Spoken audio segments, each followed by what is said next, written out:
In the quiet town of Maplewood, everyone thought the story was over.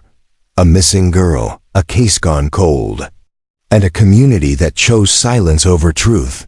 But then on a freezing night, she stepped into the crowd, pulled off her scarf, and said the words no one saw coming. My name is Hannah Rivera, and I'm still alive. That single moment ripped the mask off one of the town's most powerful men, and forced Maplewood to face the secret it had buried for years. This isn't just a story about crime, it's about survival, betrayal, and the courage it takes to finally break the silence. If you believe stories like this deserve to be heard, stick with us, subscribe now, and let's uncover the truth together. Winters in Maplewood, Michigan weren't like winters anywhere else.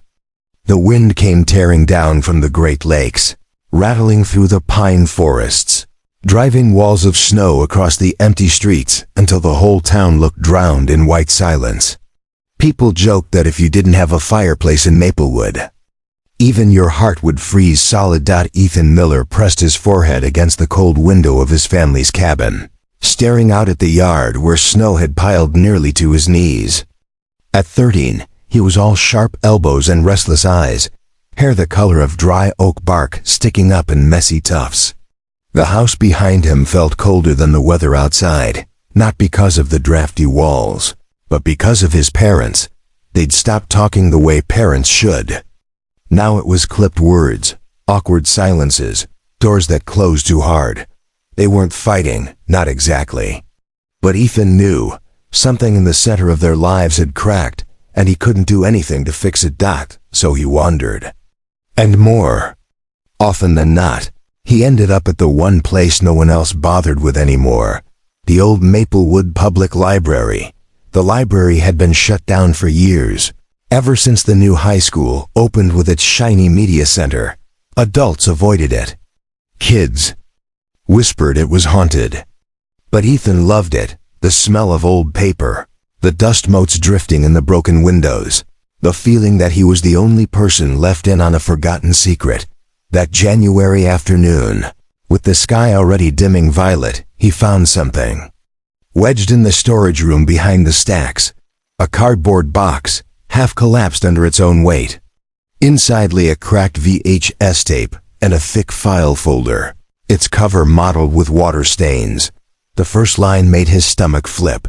Rivera, Hannah. Missing, 2012. Status, unresolved. Hannah Rivera. The name didn't ring any bell. But two words in bold, missing, unresolved, sounded louder than any ghost story. Ethan glanced over his shoulder as if someone might be watching. His hands trembled as he opened the file. A police report, dated almost 13 years earlier. A girl, 8 years old, walked home from school one snowy evening. Never arrived, no witnesses, no body.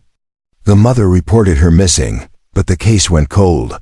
Ethan shoved the folder into his backpack, his pulse racing. How could no one in this tiny town remember a missing child? Why was this file hidden here instead of locked up in a police station? Snowflakes stung his face as he stepped back into the darkening street. The next day at school, Ethan noticed her again. He'd seen her before, everyone had. The quiet girl with dark eyes, always bundled in the same worn coat, scarf, wrapped so tight it seemed like armor.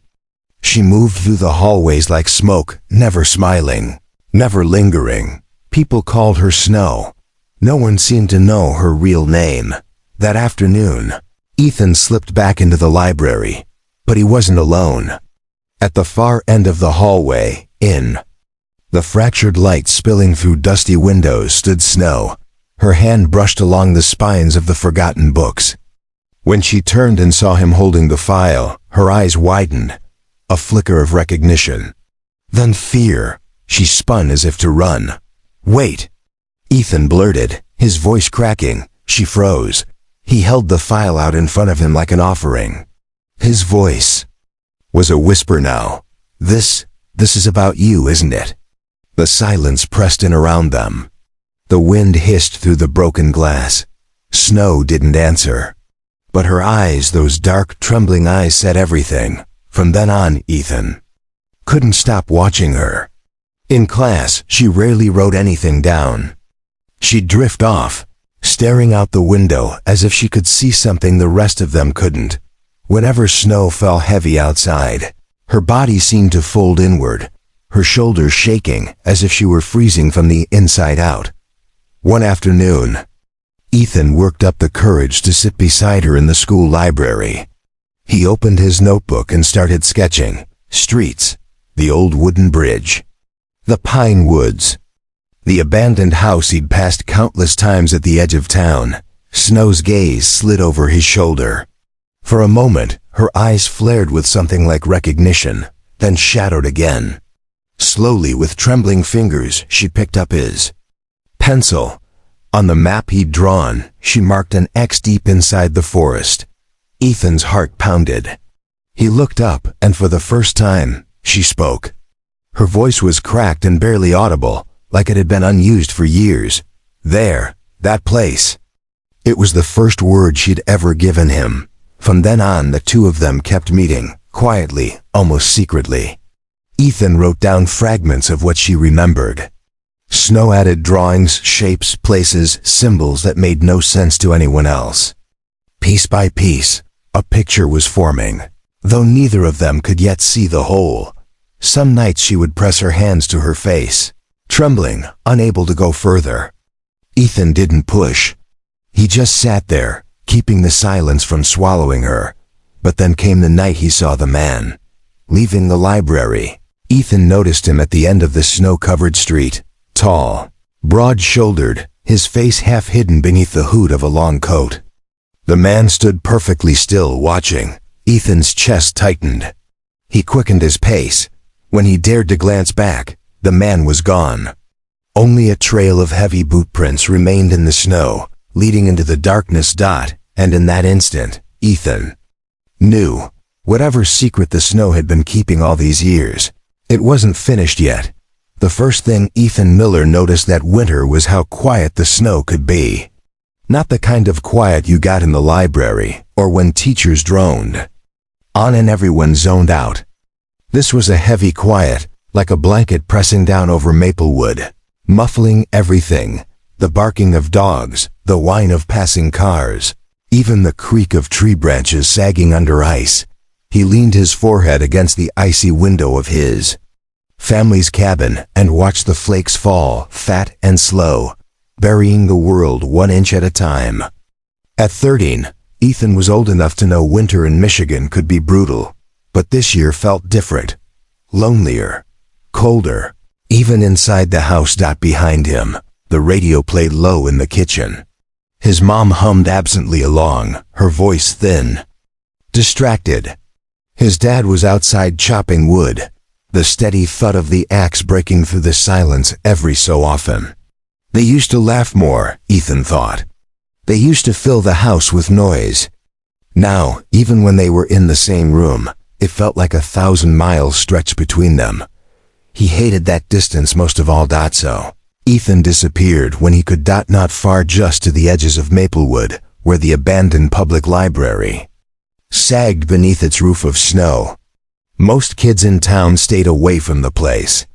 The floors were soft with rot, windows cracked, shelves stripped bare years ago when the new high school opened. But Ethan liked it. Liked the dust, the way sunlight angled through broken glass, the smell of paper no one else cared about. Here, the silence didn't feel heavy. It felt like discovery. That was where he found the box. It was shoved into a corner of the storage room, half collapsed, damp with mildew. On top lay a VHS tape, its plastic casing cracked and cloudy, the label rubbed, unreadable. Beneath it, a folder swollen with papers. Ethan pulled it out, sneezing as the dust rose, and carried it to the table where light cut through the high windows. The cover was stamped in block letters, Rivera, Hannah, missing 2012, status, unresolved. Ethan froze. Missing. He flipped the folder open. Inside were photocopied reports, grainy black and white photos, interview transcripts. He scanned the first page. Hannah Rivera, 8 years old, vanished one January evening walking home from school. Her mother reported her missing when she never came back. Police searched for weeks. Dogs, volunteers, state troopers, nothing. The file said the trail went cold. No witnesses, no suspects, no answers.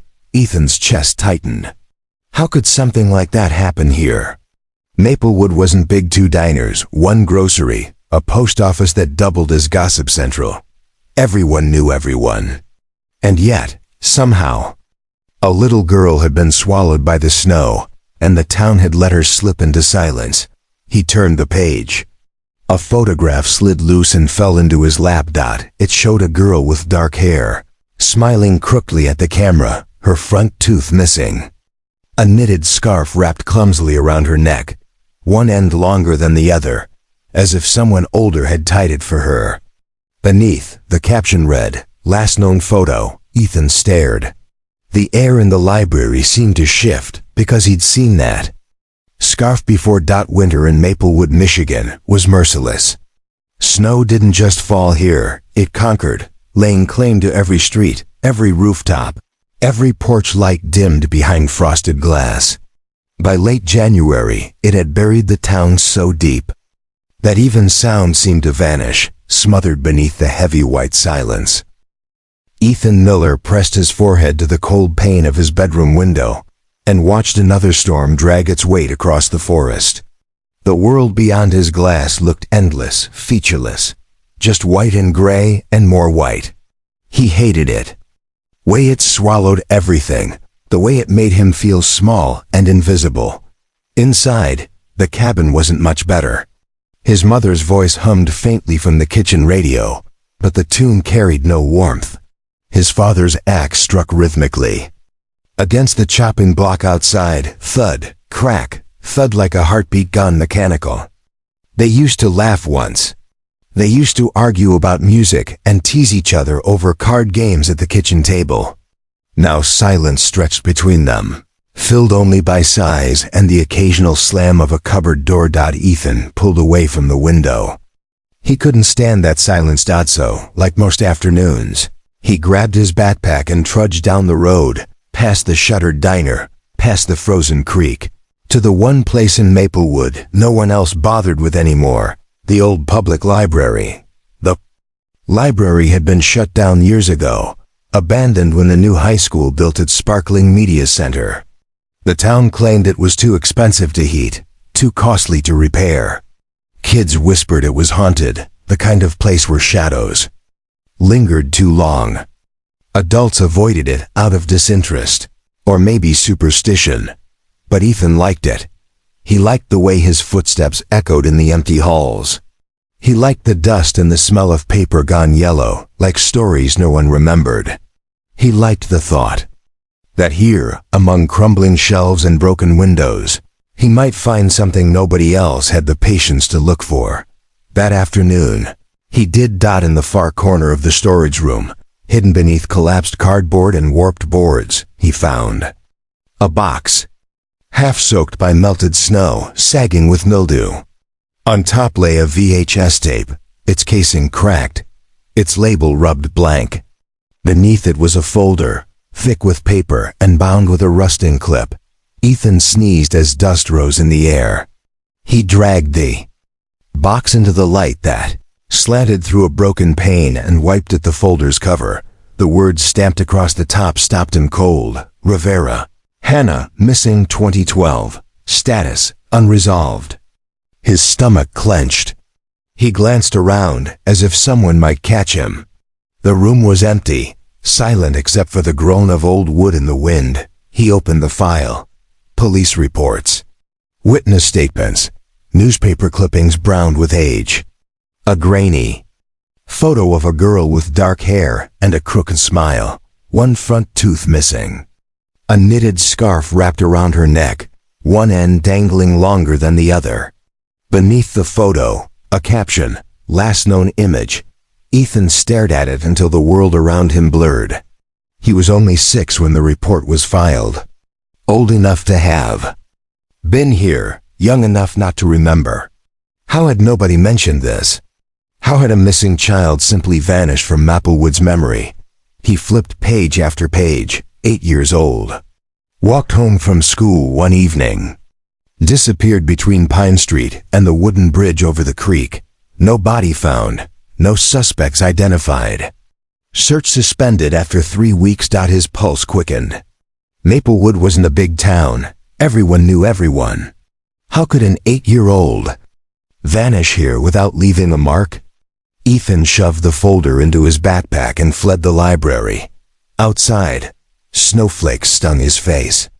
He pulled his coat tighter, heart hammering as he hurried through the white silence, convinced the town itself was hiding something. The next day at school, Ethan couldn't focus. His notebook was open, but instead of equations or vocabulary, lists, he sketched the photo from memory, the scarf, the missing tooth, the small, uncertain smile. And then he looked up. Across the cafeteria, near the far corner where no one else sat, was a girl. Small, wrapped in the same coat she always wore. Hood pulled up, scarf tied tight around her face. Her eyes were dark, restless, shifting away whenever someone passed. Everyone called her Snow. No one knew her real name. She barely spoke, never joined group projects, never smiled. She was there, and not there, like smoke. Ethan's pencil froze. The scarf. It wasn't identical, older now, frayed at the edges, but something about the way it wrapped, one end longer than the other, made his chest squeeze.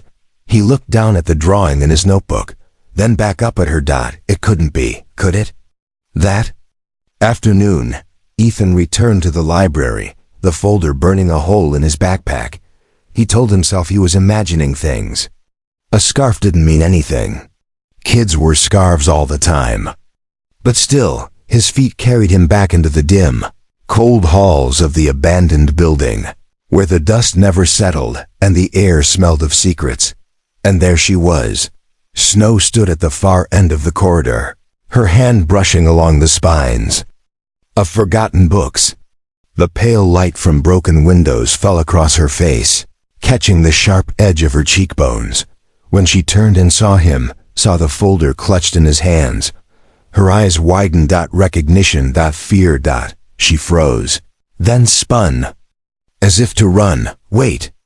Ethan's voice cracked in the silence. She stopped. Ethan swallowed hard, his throat dry. He lifted the folder like an offering. This is about you, isn't it? The library seemed to hold its breath. Wind hissed through the broken glass, rattling the empty shelves. Snow didn't speak. Her lips trembled. Her eyes darted to the file, then back to his face. For a long moment, she was utterly still. And then, with the faintest, almost imperceptible nod, she answered. Yes. The boot prints wouldn't leave him. Ethan lay awake that night, staring at the ceiling of his bedroom, listening to the house creak under the weight of the storm. The glow from the street lamp outside filtered through frosted glass, laying pale stripes across the wooden floor. He hadn't told anyone about the man, not his parents, not even himself out loud, but the image was there every time he shut his eyes. A tall figure at the end of the street. Hood pulled low, shoulders squared, not casual, not wandering. Watching. The silence in the cabin pressed in on him. His father snored faintly down the hall. His mother coughed once, then turned over. They didn't know. They wouldn't notice. That was the thing about Maplewood people, like their silences. But to Ethan, silence had started to feel dangerous. When he finally drifted off, his dreams were filled with snow-swallowing footsteps, with a man's shadow stretching too long under the streetlights. By morning, nothing had changed. The storm had thickened overnight, leaving drifts that came halfway up the porch steps. Ethan shoveled a path before school, his breath puffing white in the air. Every time he lifted the shovel, he thought of those boot prints. Had the snow already buried them? Or were they still out there, frozen deep, evidence no one else would ever see? At school, he kept glancing toward the corner table in the cafeteria. Snow sat there, as she always did, hunched inside her coat, scarf pulled high. Her tray was barely touched. She chewed slowly, eyes darting up whenever someone passed too close. Ethan slid into the seat across from her. She stiffened instantly. The fork paused in her hand. "I saw someone last night," he said, keeping his voice low. "Outside the library." Her eyes snapped to his, sharp and startled. "A man," Ethan went on. "Big, watching. And when I looked back he was gone." Snow's hand trembled. The fork clattered against the tray. "You know him," Ethan pressed. Her lips parted. She shook her head once, quick like denial. But her eyes betrayed her, wide, dark, afraid. Ethan leaned in. "He's connected to you, isn't he?" She dropped her gaze to her tray, shoulders hunched, body folding in on itself. She didn't answer. But the silence spoke louder than words. That afternoon, the library smelled damp, the air sharper with cold. Snow sat across from him at the long wooden table, her scarf still on, her gloves never removed. Ethan spread out his notebook. "I need to know," he said. She didn't look at him. "You don't have to tell me everything. Just something, anything." Her gloved fingers traced the grain of the wood. Then, with a sudden jerk, she grabbed his pencil. On the half-drawn map he'd sketched of the town, she made an X. Ethan blinked. "What's there?" Her voice was thin, cracked. "A house." "What kind of house?" She shut her eyes. Her shoulders rose and fell. "Empty, but not empty. What does that mean?" Her breath quickened. "I remember. A light, yellow, and someone saying my name. Hannah." The sound of it chilled him. "Hannah Rivera." Ethan sat back. The folder in his backpack felt heavier than bricks. "So it's true," he said softly. "You're her." Snow flinched. Then, after a pause, she gave the faintest nod. "I was 8, she whispered. And then, nothing. Just pieces, cold, always cold. Her eyes glistened, though no tears fell. She seemed brittle, as if a single wrong question might break her apart. Ethan swallowed. "If we put the pieces together, maybe we can figure out what really happened. Why you're still here. Why no one remembers." She lifted her gaze slowly, as if testing him. No one had ever spoken to her that way before, like she wasn't just a shadow but someone who mattered. At last, she whispered, "Okay." The days after blurred into a fragile rhythm. School, library, notebook open between them. Snow drew when she couldn't speak.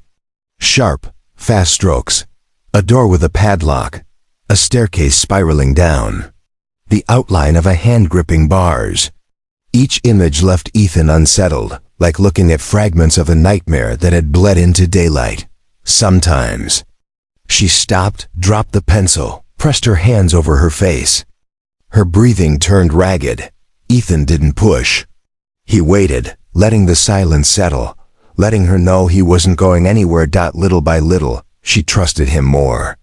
She started speaking in whispers, short sentences at first, then longer ones, though her voice always trembled. One afternoon, as wind howled outside the broken windows, she whispered, "I dream about him. The man, he's still looking." Ethan's skin prickled. "The one I saw?" She nodded. That night, back home, Ethan pulled the folder from his backpack again. He spread it across his desk, the lamplight turning the pages yellow.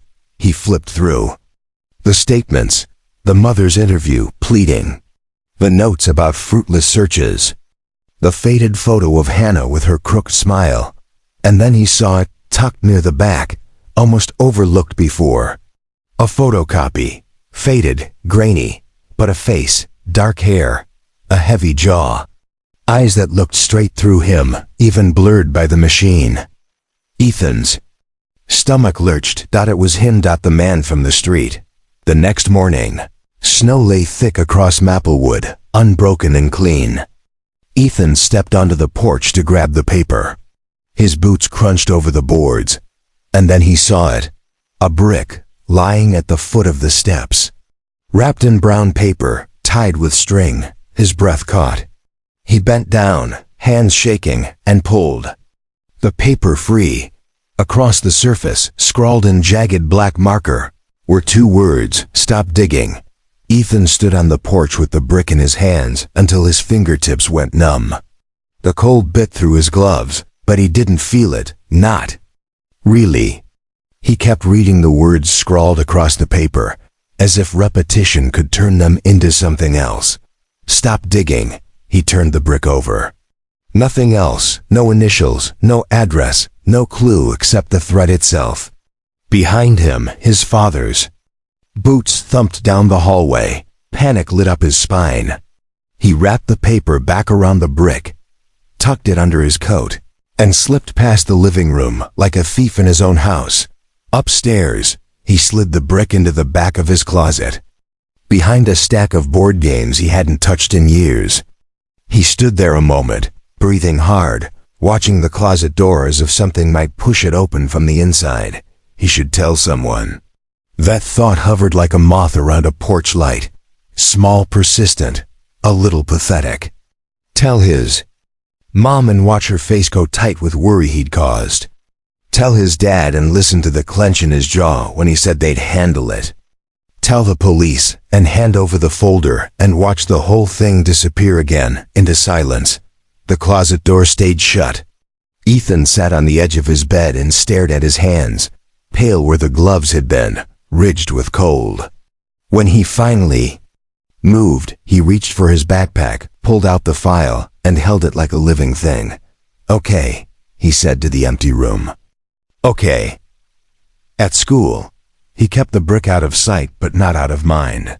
He walked the halls with a new kind of caution, the way people do after a close call on black ice.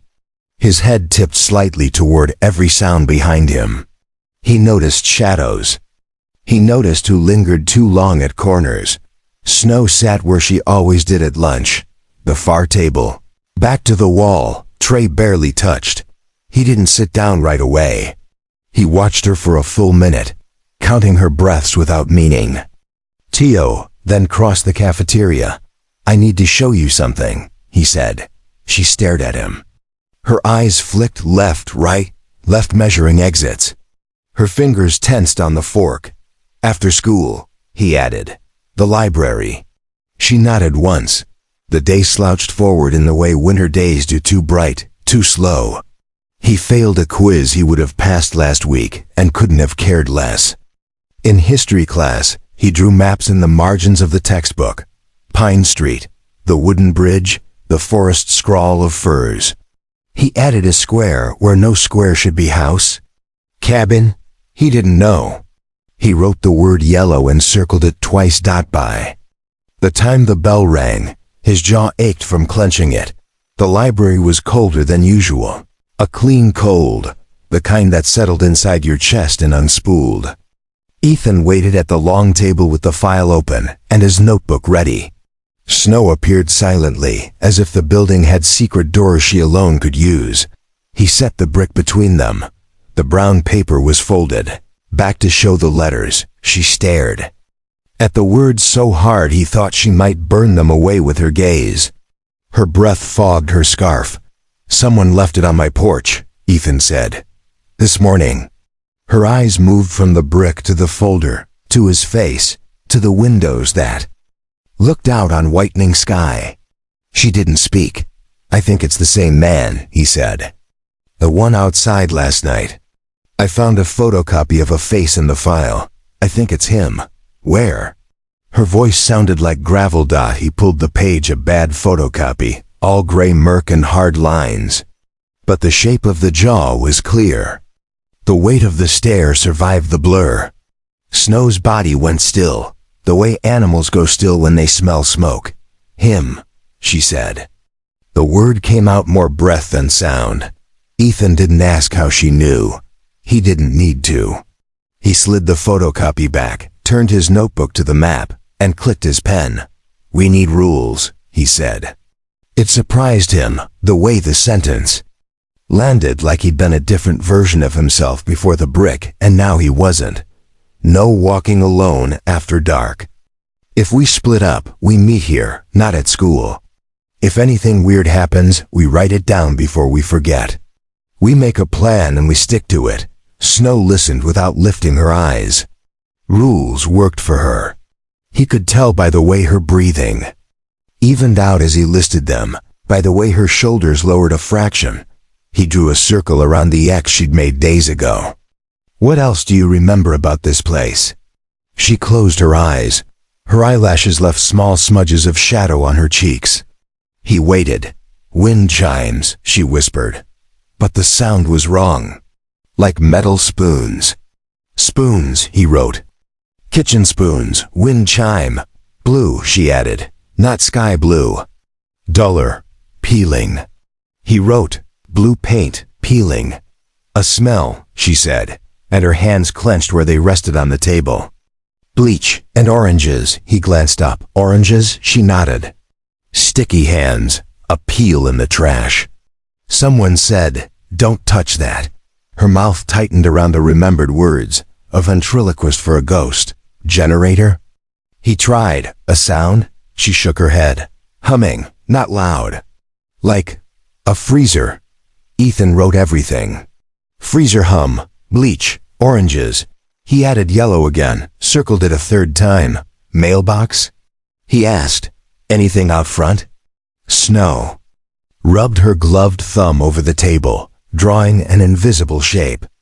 A fish, she said. Painted, chipped. With an eye someone drew a black circle around. He almost smiled despite himself. A mailbox shaped like a fish. He drew it beside the square. They work the way people do when there's no time, and all the time in the world, slowly, urgently. When she needed quiet, he gave it to her. When he needed details, she tried to give him those. The light outside faded to a deeper blue, and the library's windows went dark. Who do you live with? He asked finally, careful as you ask an animal to take food from your hand. She hesitated. The Harrises, she said. They're old, kind. Mrs. Harris makes soup too salty. She paused. They don't ask me about before. He nodded. Do they know your name? Snow is easier, she said. That wasn't an answer, but it was exactly an answer. He pictured the Harrises, a small house with crocheted blankets and a hibernating cat. Soup too salty on purpose, because you could. Fix too salty, but you couldn't fix not enough. He pictured Snow slipping in and out like a draft. Do you remember your mom? He asked. Something flickered in her. Not quite a wince. Sometimes, she said. Not the whole shape of her, just warmth. A laugh that sounded like a bell, but softer. She touched her scarf. This was hers. I think. He looked at the scarf like it was a second person. They packed up when the cold began to bite even through their coats. He walked her as far as the corner where Maplewood turned into smaller versions of itself, tight houses, low fences.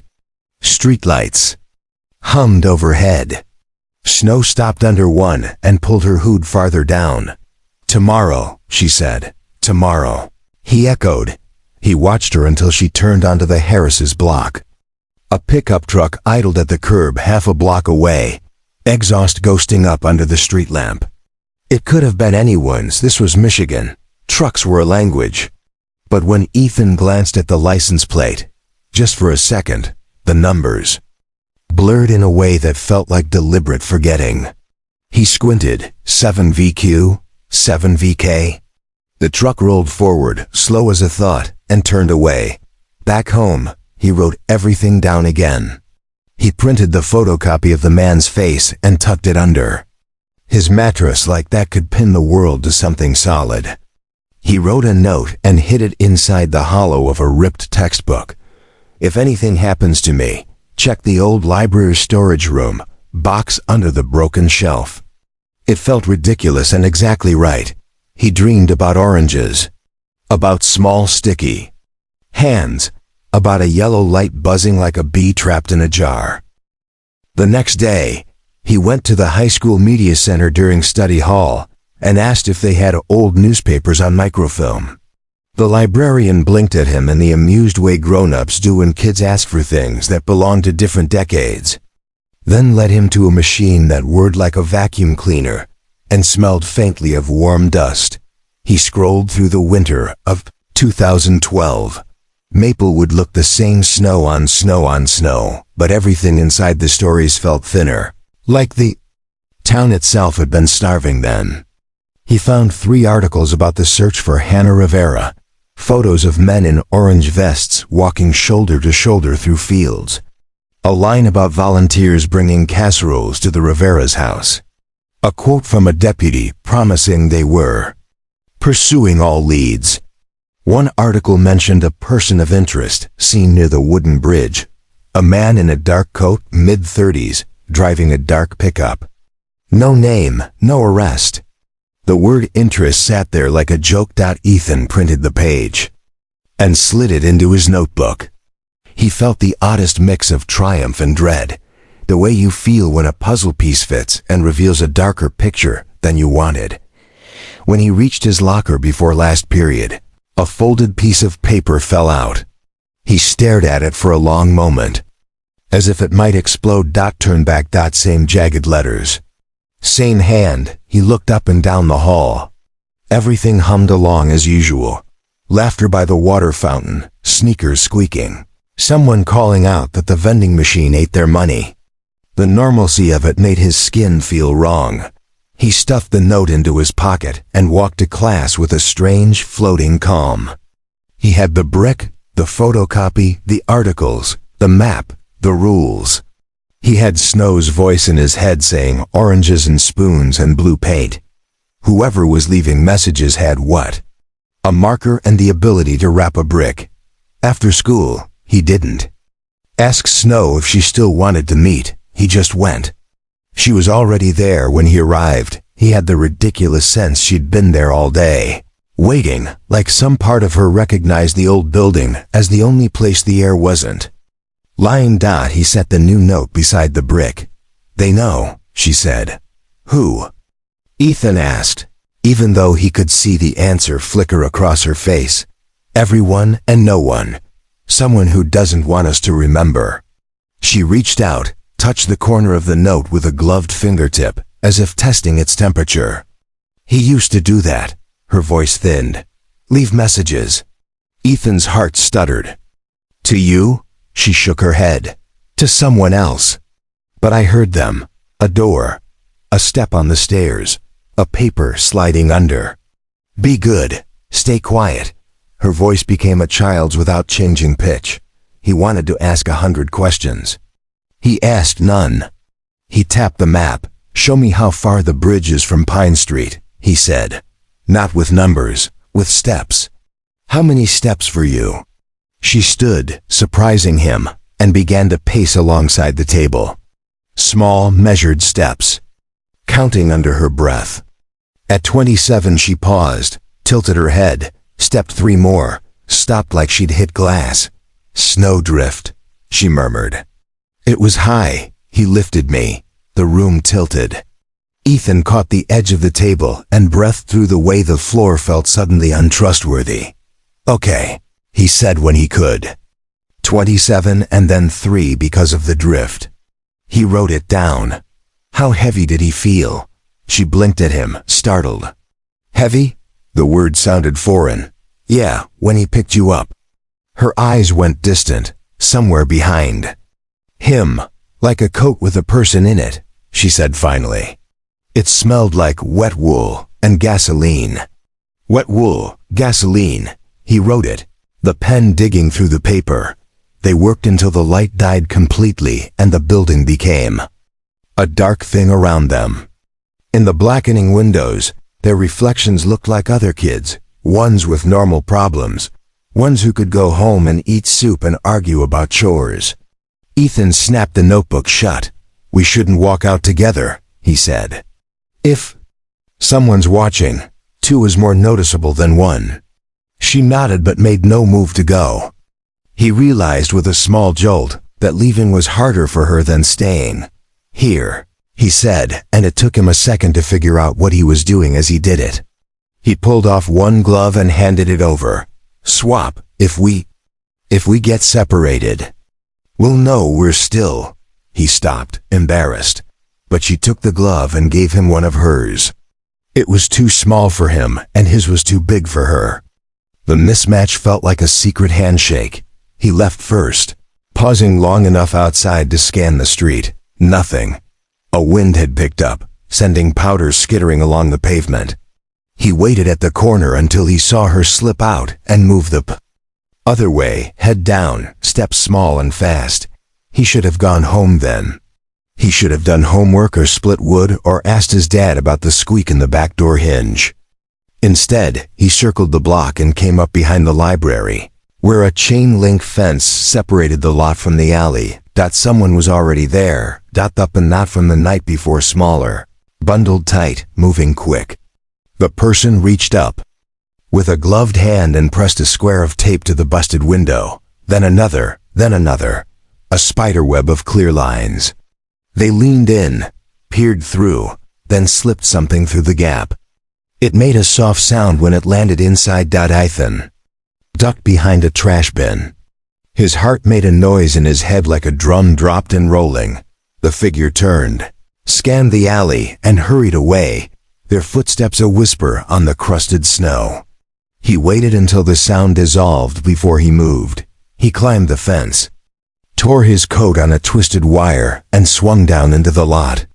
The library door rattled and opened with the unhappy sound of old metal.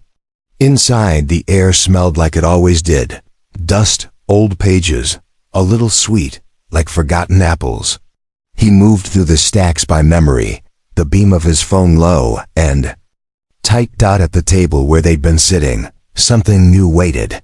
A small square of card, glossy, face down. He stared at it long enough to know he shouldn't touch it, then touched it anyway. He turned it over, a photograph. Not a photocopy, not newsprint. A Polaroid, chemical still faintly sharp. The frame was white and clean. The image was a doorway, with peeling blue paint.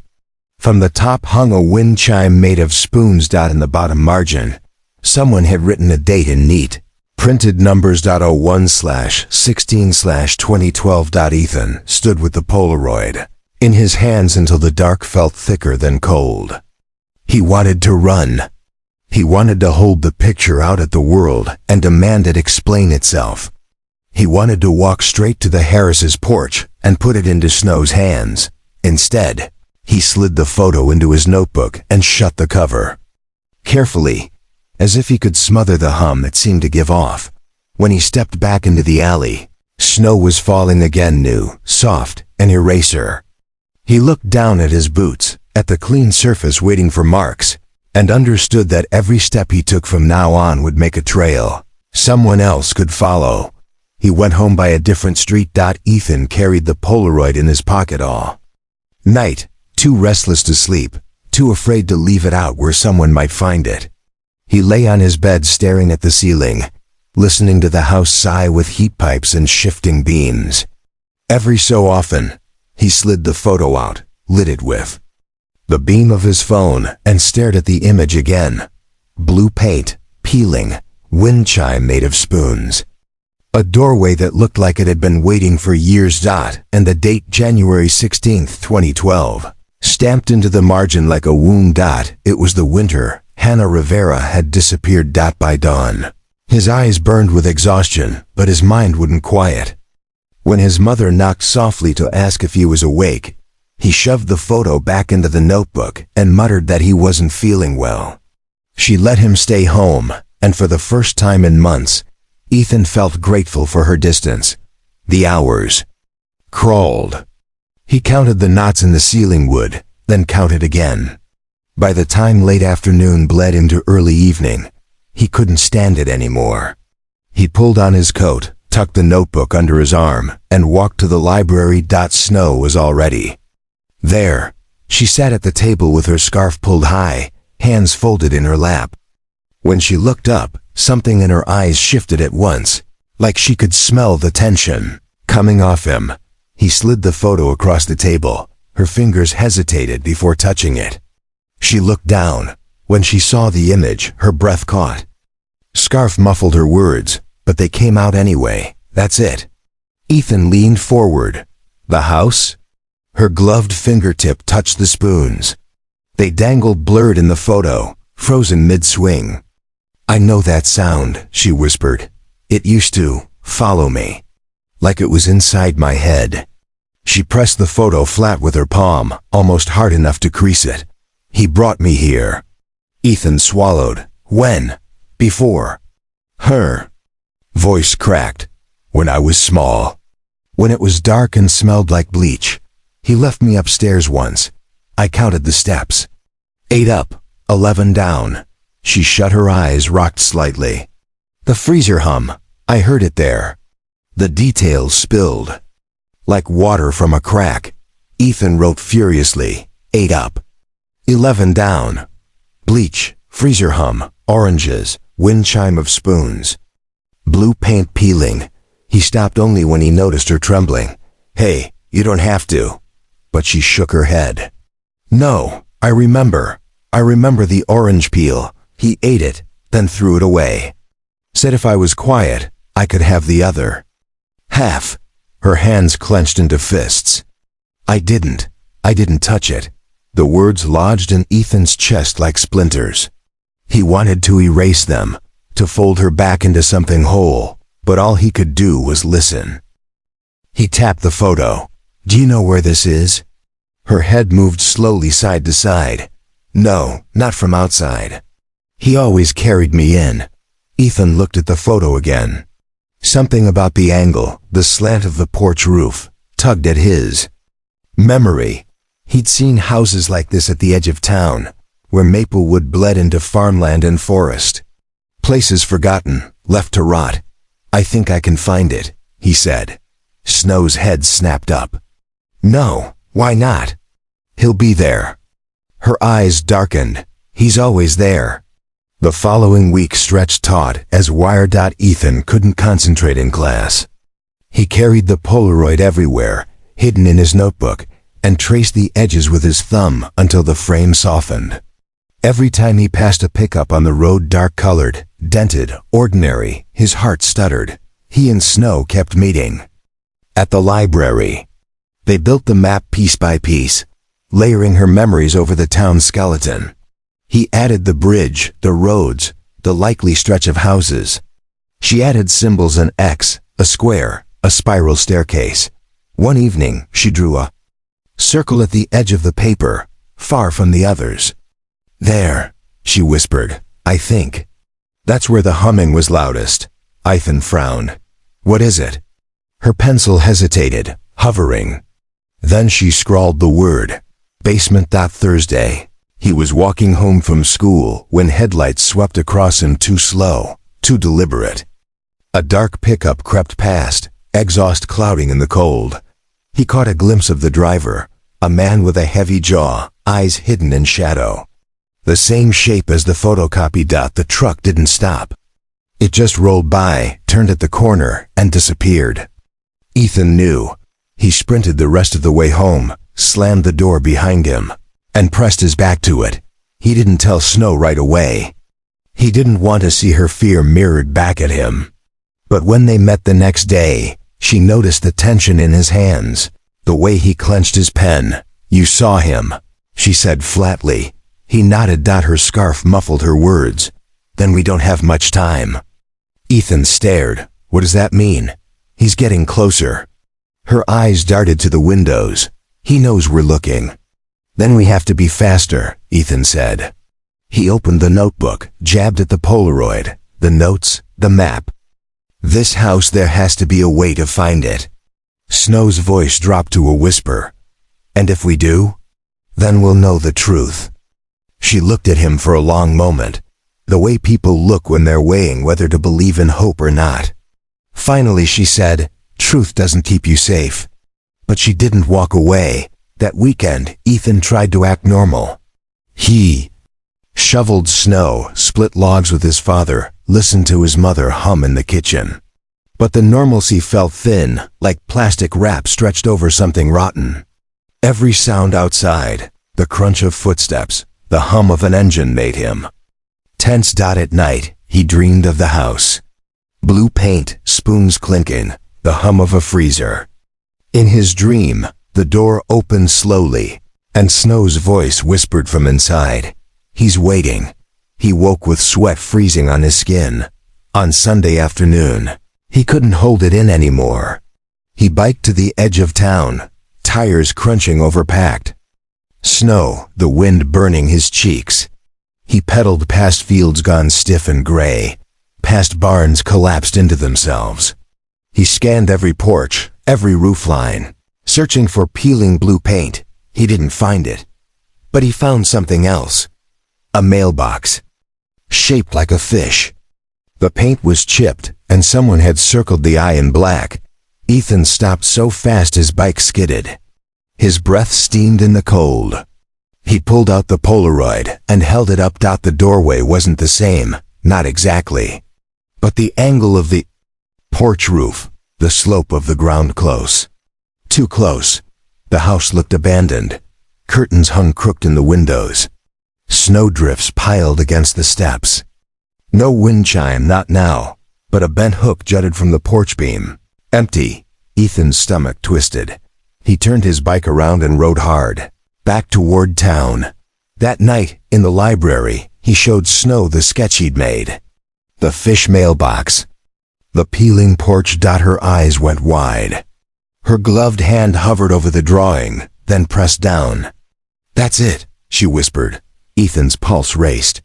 "Then we found it." "No," she said quickly, pulling her hand back. "You found danger. You don't understand. Then explain it to me."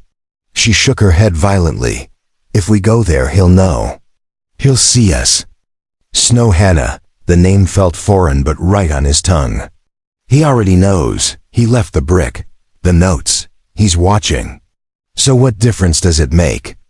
Her eyes filled, not with tears, but with something harder, sharper.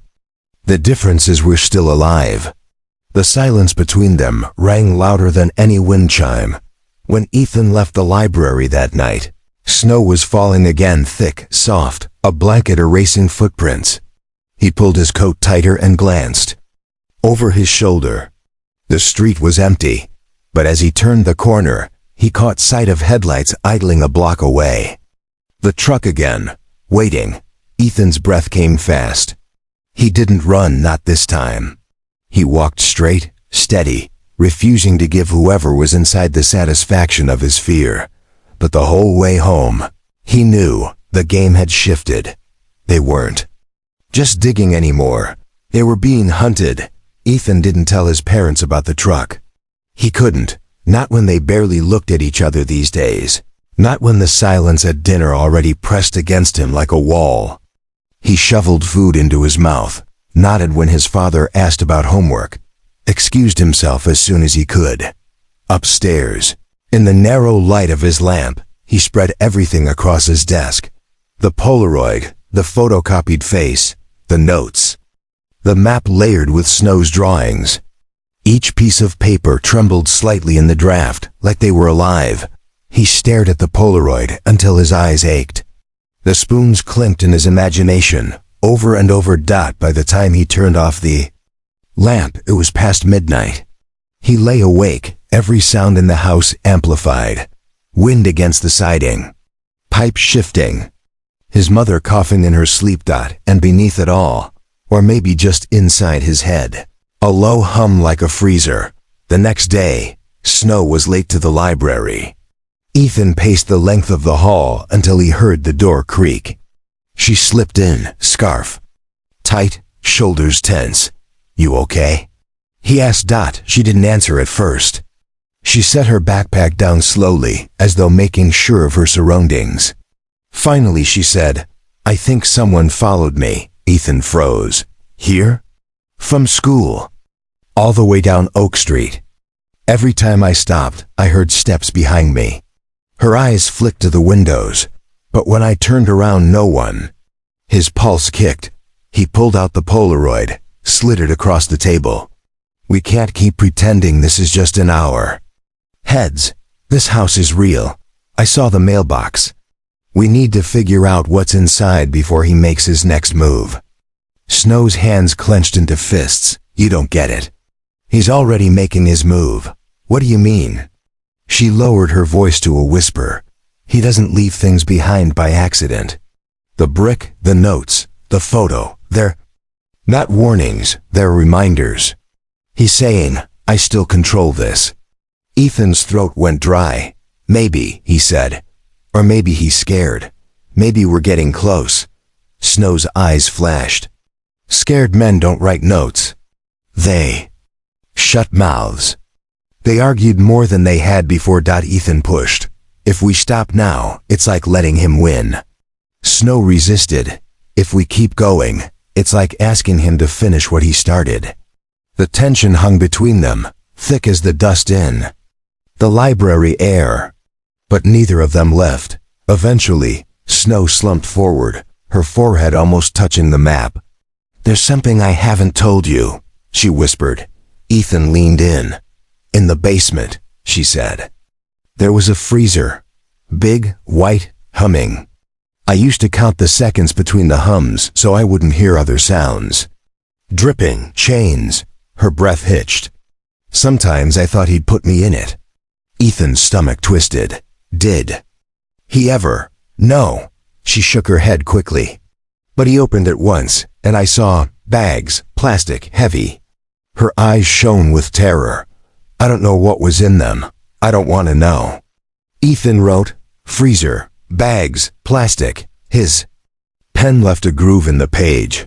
When they left the library that night, they split up as usual. Snow walked toward the Harris's street. Ethan turned the opposite way, pulling his hood low. Halfway home, he noticed the headlights again. The truck rolled slow at the far end of the block, engine a low growl. Ethan froze under the street lamp, every instinct screaming to run, but he forced himself still. He could feel the driver's eyes on him, though the windshield reflected nothing but light. The truck crept closer. Then it stopped. The silence roared louder than the engine had. Ethan's fists clenched inside his pockets. He tried to look casual, tried to breathe normally. His legs itched to bolt. And then the window rolled down. A voice drifted out, low and gravelly, carried on the cold. Go home, kid. The window rolled back up. The truck pulled away. Ethan stood rooted long after the taillights vanished. The next day, another package waited on his porch. This time, not a brick. A shoebox wrapped in newspaper. Ethan's heart pounded as he carried it upstairs. He shut his bedroom door, sat on the bed, and peeled the paper away. Inside lay a scarf. Old, frayed at the edges, gray with dust, and underneath it, a note. She won't be so lucky twice. He showed Snow that night. The moment she saw the scarf, she recoiled. That's mine, she whispered. From before. From then. Her hands shook as she touched it, as though proving it was real. He kept it. Her voice cracked. All. This time, Ethan felt cold seep into his bones. Then he knows. He knows we're together. Snow's eyes locked on his. We're not safe anymore. For the first time, Ethan thought about stopping, really stopping. Burning the notes, burying the file, pretending the Polaroid had never existed. But then he looked at Snow, the way her body folded in on itself, the way her eyes still carried the weight of a little girl stolen and never returned. And he knew he couldn't. We don't stop, he said. His voice surprised him, steadier than he felt. We don't give him what he wants. We find out the truth, and we end this. Snow stared at him, searching. Then, slowly she nodded. For the first time, her hand reached across the table, and found his. They left the library together that night. Snow's scarf trailed in the wind. Ethan carried the map, folded tight against his chest. Behind them, on the frozen street, fresh tire tracks cut through the snow. Neither of them looked back. The scarf lingered between them long after the library. Lights faded. Snow stared at it, as though the fabric could still strangle her, her gloved hands hovering but not quite touching. Ethan had never seen her this undone before. Her silence felt heavier than the words scrawled on the note that had come with it. Finally, she whispered, "He kept this because I left.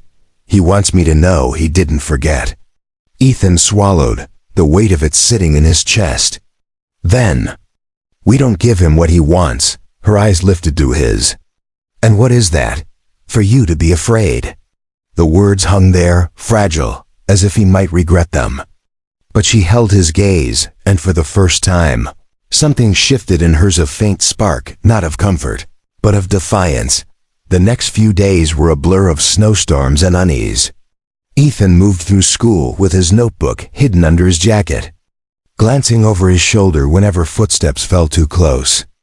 Snow blended even deeper into her own silence, shrinking against walls, avoiding the cafeteria altogether. But each evening, they met in the library. They built their world in graphite and whispers. The map sprawled wider, notes multiplied. The Polaroid lay in the center like a compass pointing them forward, between lines about bleach and humming freezers. Sometimes other things slipped out. Snow confessed she liked the way the library smelled, because it reminded her of the old books the Harrises kept in their attic. Ethan admitted he hated math, not because it was hard, but because numbers always felt like secrets locked out of reach. And once, when Ethan laughed at himself for dropping a pencil, Snow startled him by laughing too. The sound was small, short, gone too fast. But it was real. It felt, absurdly, like victory. One evening, as the sky outside blushed purple before night, Ethan dared to ask, "Do you remember your mom?" Snow's body stilled. After a long pause, she said, "Not her face. Just warmth, like sunlight on my arms in spring," and a laugh. "She tied this scarf." She tugged at it gently. "When I wear it, sometimes I think she might find me again. Like I'm leaving a trail." Ethan's throat tightened. He wanted to promise her things he had no right to promise, that her mother was out there, that someone still searched. "Instead," he said softly, "you're not invisible, not to me." Her eyes shimmered, not with tears, but with something close. "Why do you care?" she whispered. "Because someone should have," he answered. For a moment, she looked like she might cry. But then she tucked her chin into the scarf and said nothing more. Saturday arrived brittle and bright, sunlight bouncing off the snow in blinding sheets. Ethan had planned to ride past the house with the fish mailbox again. Maybe circle, maybe just prove to himself it wasn't a dream. But when he stepped outside, he found his father loading wood into the back of the truck. "Grab your gloves," his dad said. "We're delivering to the Harrises." Ethan froze. The Harrises, his heart lurched. Snow's guardians. The ride over was stiff, his father driving in silence, the cab smelling of diesel and pine. When they pulled up, Mrs. Harris came out onto the porch, bundled in a coat too big for her frame. Her smile was warm, her voice carrying across the yard. "Bless you, Tom. We'd have frozen solid without you." Ethan helped unload the wood, his breath steaming in the cold. He wanted to ask 100 questions about Snow, about Hannah, about whether the Harrises knew, but the words stuck. Snow appeared in the doorway for a moment, scarf loose, eyes meeting his. A flicker of recognition, then gone. Back in the truck. Ethan's father said, "Quiet girl, that one. Doesn't cause trouble." Ethan stared out the window. He wanted to scream. Not causing trouble wasn't the same as being safe. That evening in the library, Ethan told Snow about the house again. About the peeling paint, the fish mailbox, the hook where the spoons once hung. Her hands trembled. "We can't go there." "We can't not," Ethan countered.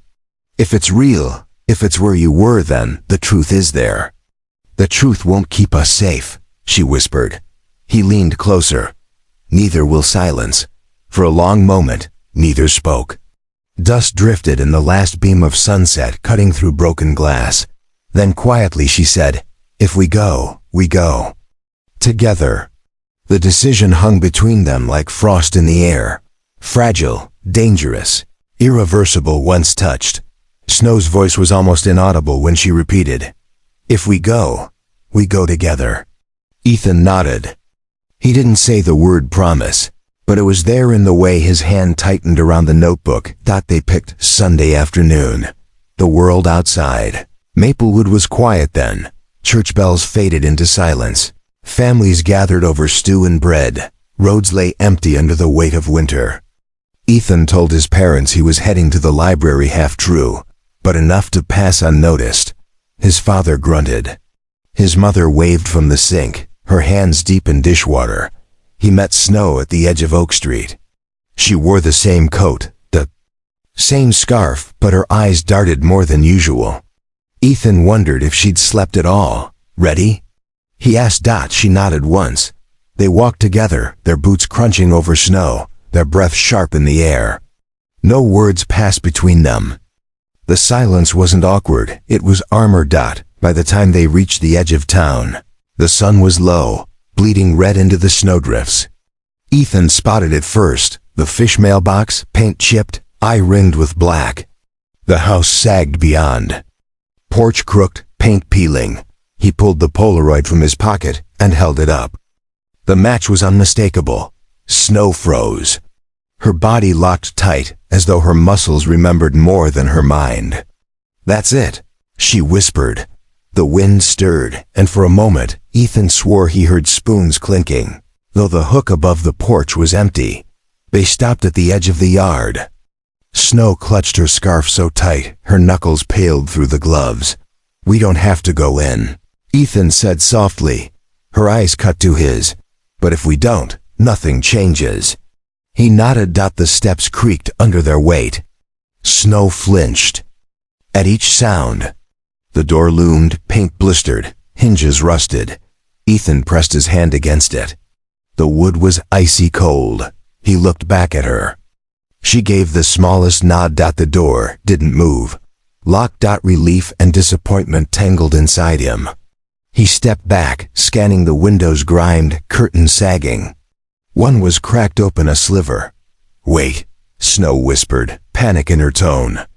"Someone's inside." Ethan stilled. He listened. The wind howled through the trees. The house itself seemed to groan. No footsteps, no voices. But Snow's body trembled like a wire pulled too tight. "We should go," she whispered. He nodded slowly.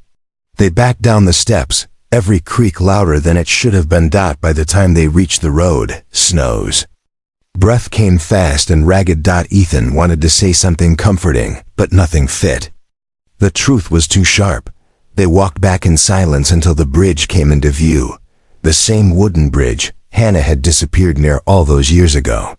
Snow stopped at the edge, her eyes locked on the planks. "This is where it happened," she said quietly. Ethan looked at her. "Here?" She nodded. "I remember walking. I remember snow higher than the rail. Then, nothing, like the world cut away." She stepped onto the bridge slowly, boots creaking against old wood. Ethan followed. The river below was frozen solid, a sheet of white. Snow stopped halfway across, leaning against the railing, her breath clouding the air. "I've hated this place for so long," she whispered. "I thought if I avoided it, it would lose its power. But it never did." Ethan rested his notebook against the railing. "Then let's give it new meaning. Not the place where you disappeared. The place where you came back." She looked at him, startled. "Came back? You're here," he said simply. "You're not gone, that matters." For the first time, her eyes softened. She didn't smile, but the tension in her shoulders eased. Just a little. They stood together as snow began to fall, soft flakes settling in their hair. On the railing, on the pages of Ethan's notebook. The bridge creaked beneath them, but it held. Snow turned to him. "Promise me something." "What?" "That you won't stop, even if I get too scared. Even if he comes closer. Don't stop until it's over." Ethan swallowed, his throat tight. "I promise." Her gloved hand found his again, small and cold but steady. For the first time, Ethan felt like the silence of Maplewood wasn't closing in. It was breaking open. The promise they made on the bridge followed Ethan home like a second shadow. He sat at dinner, pushing potatoes around his plate, hearing his father talk about the price of wood and his mother hum softly at the sink. And all the while those words echoed, "Don't stop until it's over," when his father noticed his silence. And asked if he was all right, Ethan blurted, "Do you remember a girl named Hannah Rivera?" The fork froze halfway to his father's mouth. His mother turned from the sink, hands dripping soap suds. "That was years ago," she said quietly. Ethan leaned forward. "But you do remember? She disappeared near the bridge, right?" His father's jaw tightened. He set the fork down. "Some things are better left alone." Ethan's pulse quickened. "But enough." His father's voice was flat. Final. His mother's eyes softened, but she didn't speak. She just turned back to the sink, and Ethan understood. Even if they remembered, they'd chosen silence. At school the next day, he tried a different tactic. He asked his history teacher if Maplewood had ever had any unsolved cases. The teacher blinked, frowned, and muttered, "Best not to dwell on morbid things." Later, Ethan tried with a police officer who came for a safety assembly. The man's eyes narrowed. "What's your interest in old cases, kid? You planning to be a detective?" He chuckled, but it wasn't friendly. By the time Ethan slipped into the library that afternoon, frustration burned through him. Snow sat waiting, scarf pulled high, eyes already wary. "They don't care," Ethan burst out. "They all know. But they act like if they don't say her name, she never existed." Snow's voice was muffled. That's what he wanted. Ethan slammed the notebook onto the table. "Then we'll care. We'll remember. We'll find proof they can't ignore." Snow's eyes lingered on him, a storm behind them. Then she reached for the notebook. "I remembered something else." Her pencil scratched against the page. She drew stairs again, spiraling down. But this time she added a square at the bottom. "Freezer," she whispered. "Big, white, humming." Ethan leaned closer. "What was in it?" She shook her head quickly. "Bags, plastic, heavy. I never saw inside." "But once," her voice faltered. She pressed her gloved hands together. "Once I heard something move." Ethan's blood ran cold. "Maybe it was just the motor," he said gently, though the words tasted like lies.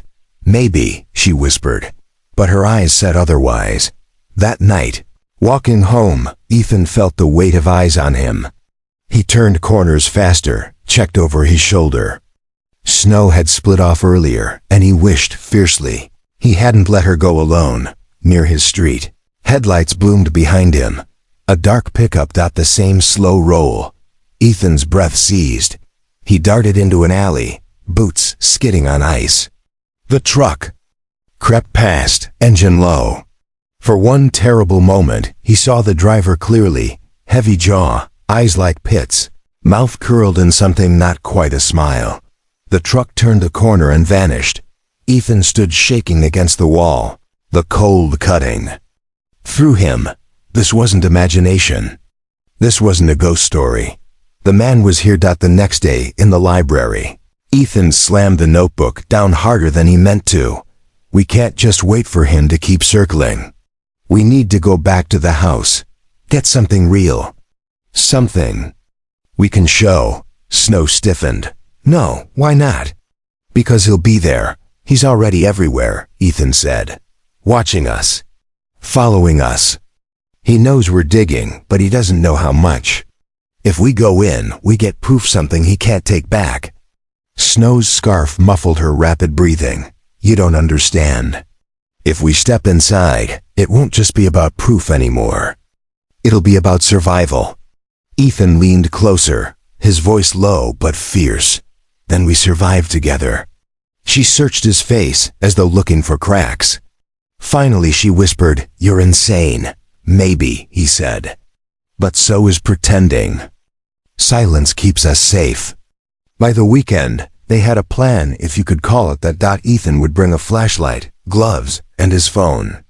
Snow promised to come, though every line of her body screamed against it. They agreed to meet at dusk when the sky would bleed out fast and the town would tuck itself indoors. As the hour drew near, Ethan's stomach churned. He told his mother he was working on a group project. He slipped the flashlight into his jacket, the notebook under his arm. Snow was waiting at Oak Street, scarf pulled so high only her eyes showed. "Last chance," Ethan whispered. She shook her head. "We already promised." Together, they walked toward the fish mailbox. The house loomed darker than before, the peeling blue paint almost black in the failing light. Snow stopped at the edge of the yard, her whole body trembling. Ethan took her hand. "Just a look," he said. "If it feels wrong, we leave." Her fingers squeezed as once. Then they moved forward. The steps groaned under their boots. Ethan shone the flashlight into the window crack. Dust motes swirled in the beam. He pushed the door gently. Still locked, but the window. Ethan pried it open, just enough to slip inside. He turned back. "Stay here if you want." Snow's eyes flashed. "No, together." She climbed in after him. Inside, the air was stale, thick with mildew and something sharper bleach. Snow's breath hitched audibly. The beam of Ethan's flashlight slid across warped floorboards, collapsed furniture, peeling wallpaper. The silence was heavier here, a silence that remembered screams. They moved slowly, hearts pounding loud enough to fill the space. In the corner, half hidden under a tarp, was the freezer, white, humming faintly, just as Snow had said. Snow froze, her body rigid. Ethan approached, each step like glass underfoot. He set the notebook on the floor, hands trembling as he touched the lid. It was cold. He pulled. The freezer creaked open. Inside, black plastic gleamed in the flashlight beam. Bags, heavy, sealed. Ethan's stomach lurched. He staggered back, gagging at the faint, sickly sweet smell that leaked out. Snow clamped a hand over her mouth, eyes wide with terror. And then dashed footsteps. Above them. Slow, deliberate. Someone was in the house. The footsteps above were heavy, measured.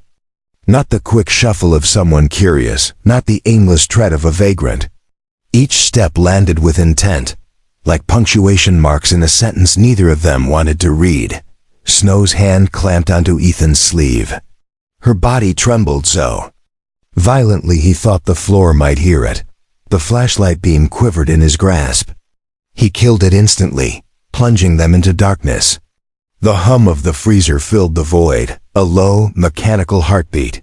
The steps moved closer. Across the ceiling, toward the stairs. Ethan's pulse thundered. He grabbed Snow's hand and pulled her behind a stack of broken furniture. They crouched low, breath shallow. Dust filled his lungs, itching, begging for a cough he couldn't allow. The stairs groaned. One by one, the creaks descended. Snow buried her face in her scarf, muffling her breath. Ethan counted each step in his head, the numbers tumbling over each other. Faster and faster. Then silence. Whoever it was had stopped, halfway down. Listening. Ethan held his breath until his chest screamed. He thought of the Polaroid in his pocket, of the promise on the bridge, of his parents upstairs at home, never knowing how close their son sat to danger. Another step. And another. The figure reached the basement. In the dark, Ethan couldn't see him, but he could feel him, the shift in the air, the weight of presence. A match flared. For a split second, the basement glowed orange. The man lit a cigarette. His face appeared in fragments, the heavy jaw, the shadowed eyes, the curve of his mouth around the filter, the same face from the photocopy. Snow stiffened. Ethan squeezed her hand so hard, his knuckles cracked. The man exhaled smoke, the ember glowing red in the dark. He stepped closer to the freezer, his boots scraping against the floor. "Still locked up tight," he muttered, voice gravelly. "Good." Ethan's blood iced. He prayed the hum of the freezer covered the pounding of his heart. The man tapped ash onto the floor, then turned slightly. His eyes swept the room. Ethan pressed his back against the wood, willing himself invisible. Seconds stretched. Finally, the man climbed the stairs again. Each step groaned under his weight until the sound faded. A door slammed above. Silence returned. They didn't move. For what felt like hours, when Ethan finally dared to breathe, it came out shaky, loud in the cavernous dark. Snow's fingers dug into his arm, refusing to let go. "We have to get out," she whispered, barely audible. He nodded even though she couldn't see. He clicked the flashlight back on low, its beam shaking.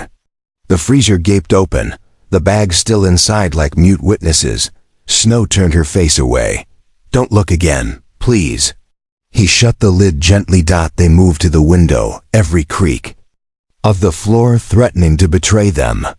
Ethan boosted Snow up first, hands steadying her until she slid through. Then he climbed, dragging himself into the bitter night air. The wind slapped his face.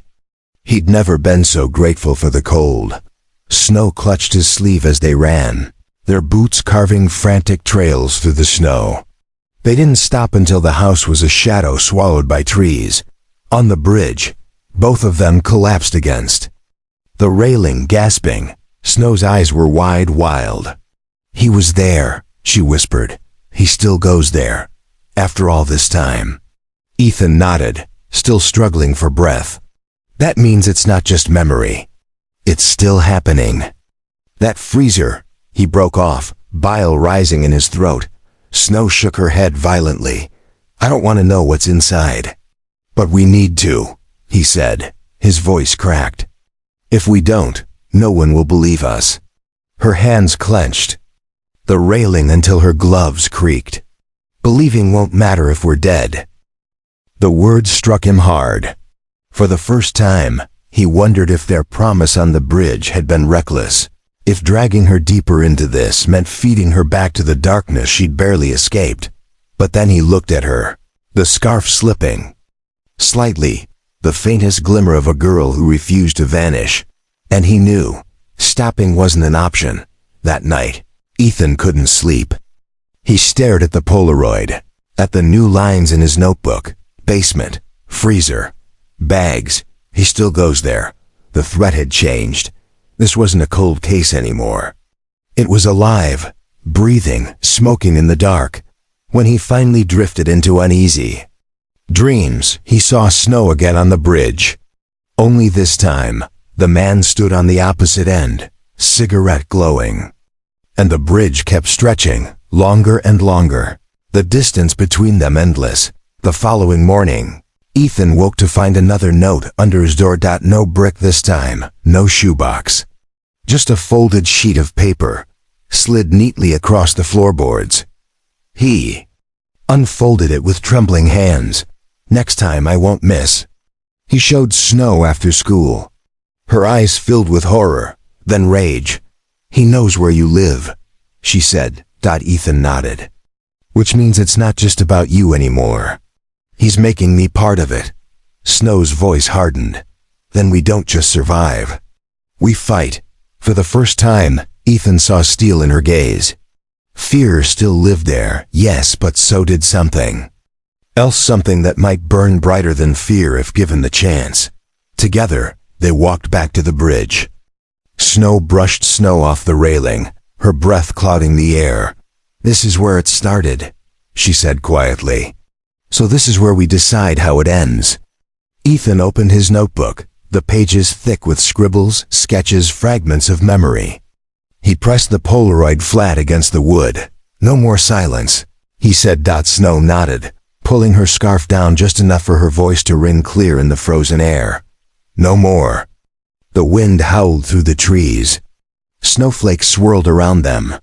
And beneath the silence, something shifted, an understanding that from this moment on, they weren't just children chasing secrets, they were targets, and they would have to choose. Hide forever, or fight back. The note stayed with Ethan the whole night. "Next time, I won't miss." The words glared at him from under his pillow, seared into his mind. He dreamed of doors slamming, of the freezer lid creaking shut, of Snow screaming his name across the bridge as shadows swallowed her. When he woke, the house was dim and gray. His mother moved quietly in the kitchen. His father was already gone. For a long time, Ethan stared at the ceiling, wondering how much they knew. Did they suspect he was hiding something? Or were they too wrapped up in their own silence to notice? At school, he felt the man's eyes everywhere. Every adult in the hallway looked like they could be him in disguise. Every parked truck outside seemed darker than it should be. Snow met him by the lockers. She didn't speak, just tilted her head toward the door. He followed. They slipped out early, skipping last period, walking through the brittle cold until they reached the library. Inside, the air wrapped around them like an old coat. Ethan pulled out the note, placed it on the table. He knows where I live. Snow's eyes narrowed. Then it's not just about me anymore. He shook his head. It never was. He wants both of us. Because we're not letting him bury this. Snow reached across the table, touched the edge of the paper with one finger. So what do we do? The question hung there. Neither of them had an answer. They tried the obvious first. Ethan took the note to the police station the next day, his heart hammering as he walked up the steps. The front desk officer glanced at the paper, read the words, and sighed. Probably just a prank, he said, handing it back. Kids messing around. Happens all the time. It was on my bedroom floor, Ethan insisted. Someone put it there, in my house. The officer's jaw tightened. You saying someone broke into your home? You have any proof? Ethan opened his mouth, closed it. Proof meant the file, the Polaroid, the freezer. Proof meant handing everything over and praying it wouldn't vanish like Hannah Rivera had. Officer shrugged. Tell your folks to lock their doors. That's all I can say. Ethan walked out shaking with rage. Snow was waiting under the trees across the street. The look on his face told her everything. She didn't even ask. That night in the library, Snow unwrapped her scarf just enough to speak clearly. They'll never help us, don't you see? They don't want to remember. If they admit he's still out there, it means they failed. Ethan nodded. So we find someone who can't ignore it. A teacher. A reporter. Someone. Snow stared at him, her eyes hollow. And if no one listens? Then it's just us, Ethan said. His voice trembled but held. And that has to be enough. They spent hours digging through old newspapers, scraps of microfilm, anything Maplewood had recorded. Most articles were short, perfunctory. Girl missing. Search continues. Case goes cold. Then nothing. Silence. But buried in the local section. They found one more. A single paragraph about a neighbor who had reported strange noises near the wooden bridge. A truck idling late at night, hammering sounds, smell of bleach. The neighbor's name was smudged, unreadable. Snow leaned over the clipping, her breath fogging the glass. Someone knew. And they stayed quiet. Ethan muttered. The next weekend, Ethan's father asked him to help split wood again. They worked in silence, the axe thudding into the block. Finally, Ethan couldn't hold it in. Dad, he said, breath steaming. Why doesn't anyone talk about Hannah Rivera? The axe paused mid-swing. His father's shoulders stiffened. Because it's over, he said. But it's not. Ethan cut himself off, chest tight. He couldn't say she's alive, not yet. His father's eyes were hard. Some things don't change no matter how much you dig. Best you remember that. He swung the axe again, splitting the log. Clean. Conversation over. Ethan walked away, splinters in his gloves, fury buzzing in his veins. That night, he told Snow everything. She listened quietly, then said, "They'll never fight for me. They're too afraid." "Then we fight for U.S., Ethan said.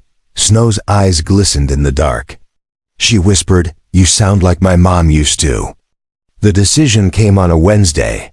When the air bit sharper than usual and Maplewood felt too small, too hushed, like the whole town was waiting for something it didn't want.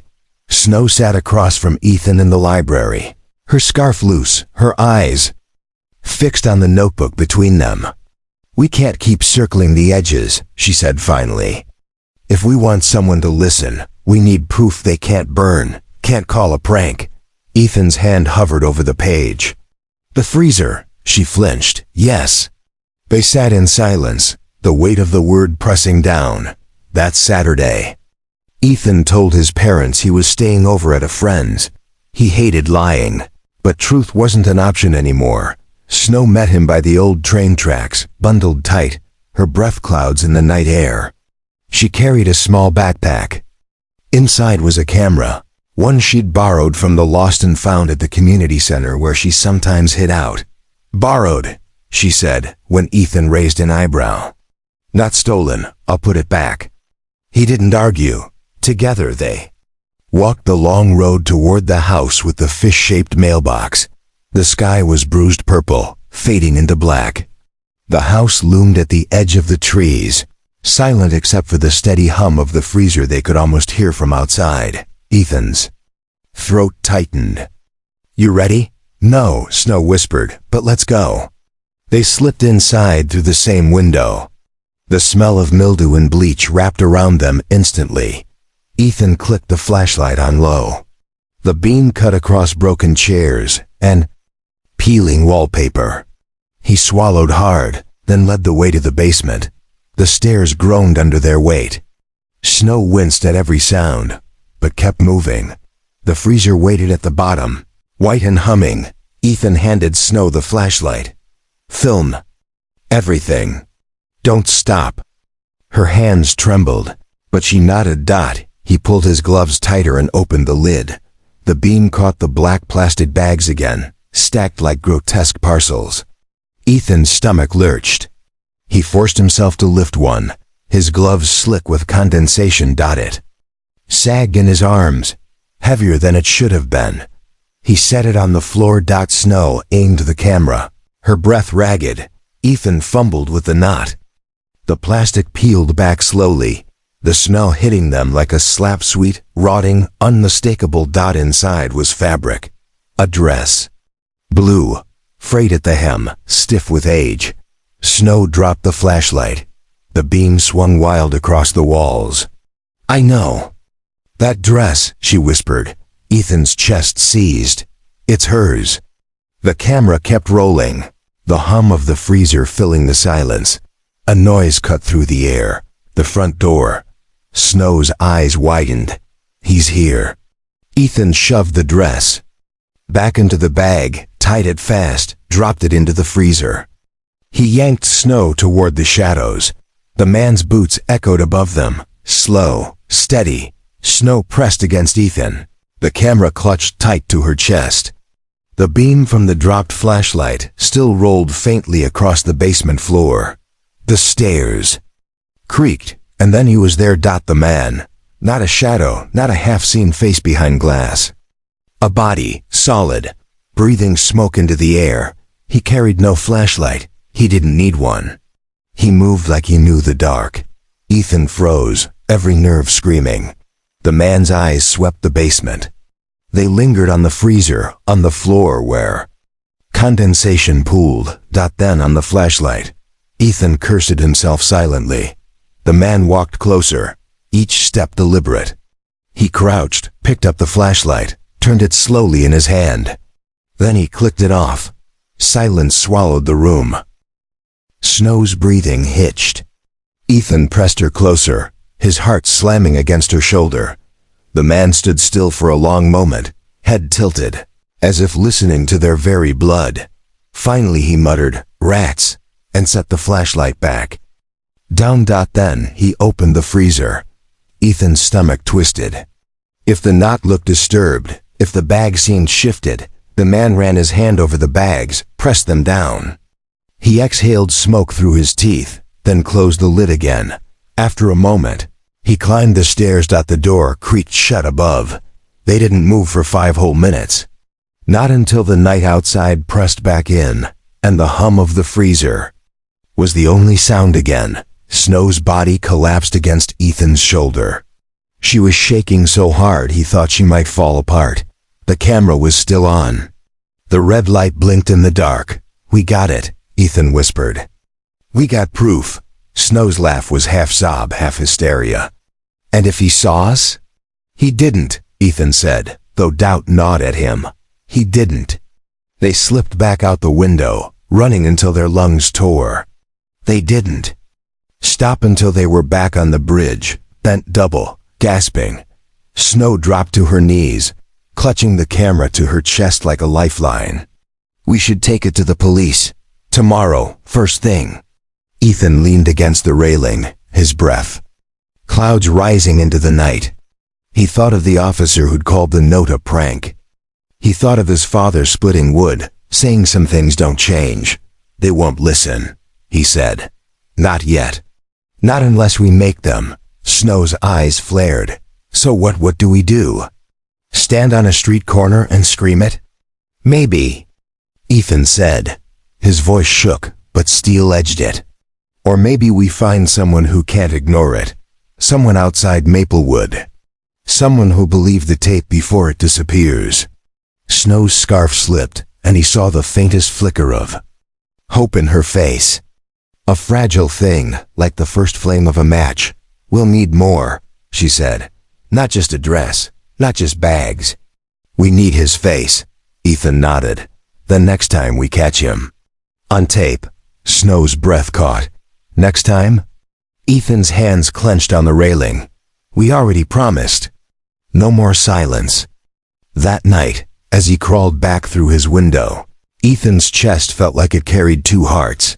One hammering with terror, the other beating with something fierce and unstoppable. The camera's memory card burned in his pocket. Proof. Evidence. A piece of truth they had stolen from the dark. But even as he lay in bed, staring at the ceiling, he couldn't shake the thought of the man in the basement, standing still, tilting his head, listening. And he couldn't help wondering, had the man truly believed it was rats? Or had he left them alive on purpose? The tape felt heavier than anything Ethan had ever carried. Snow held it like a sacred thing, her fingers curled tight around the small camera. Neither of them slept that night. They sat on the bridge until dawn seeped through the trees, painting the world pale gray. "We can't keep this hidden," Ethan said, voice raw. "If we do, it's just like everyone else. Pretending nothing happened."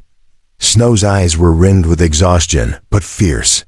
"Then we take it to someone who can't bury it." "Not the police," Ethan said quickly. The memory of the desk officer's shrug burned in his skull. "Not them. They'll lock it in a drawer." Then who? He thought. Faces flickered through his mind: teachers, neighbors, the pastor at the chapel.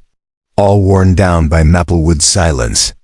All carrying the same look when Hannah Rivera's name was mentioned, a quick shudder, dropping behind their eyes. Then he remembered Miss Keller, the journalism teacher. Young, stubborn, only a few years out of college. She ran the student newspaper. Like it mattered, like truth was a muscle that needed constant exercise. "She listen," Ethan said. Snow tilted her head. "Why her?" "Because she doesn't know how to shut up," he said. Snow almost smiled. Almost. They waited until Monday. The day dragged, each class a blur. Ethan kept the camera in his backpack, feeling its weight every time he shifted. Snow sat beside him in study hall, her scarf high, her eyes darting to the door every few minutes. When the bell rang, they didn't go to lunch. They walked straight to the journalism room. Ms. Keller was at her desk, tapping at her laptop. She looked up as they entered. Skipping grilled cheese day? Must be important. Ethan's throat was dry. "We need to show you something." She studied their faces, then gestured to the chairs. "Sit." Snow set the camera down, hands shaking. She pressed play. The room filled with the hum of the freezer. The shaky flashlight beam cut across the basement, the plastic bag. The blue Dressed out, Ethan forced himself to watch Ms. Keller's face. Her eyes widened, her lips pressed tight, but she didn't look away. When the bag sagged into view, she gasped softly. When the clip ended, silence swallowed the room. Finally, Miss Keller said, "Where did you get this?" Ethan hesitated. He felt Snow stiffen beside him.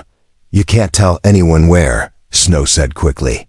"Not yet, please." Miss Keller leaned back in her chair, arms crossed. She looked at them for a long time, as if weighing something heavy. "This is real." "Yes," Ethan said, his voice cracked. "And nobody believes us." Double quotes. Miss Keller drummed her fingers on the desk. "If this is what I think it is, you're not safe." Snow's eyes flashed. "We already know that." Ms. Keller stood pacing. "If I take this to the police, they'll claim it's fabricated. If I post it online, it could vanish in a day, flagged as rumor. But if I know where it came from." She trailed off, searching their faces again. Ethan said, "You don't, not yet. You just know we're not lying." Her jaw tightened.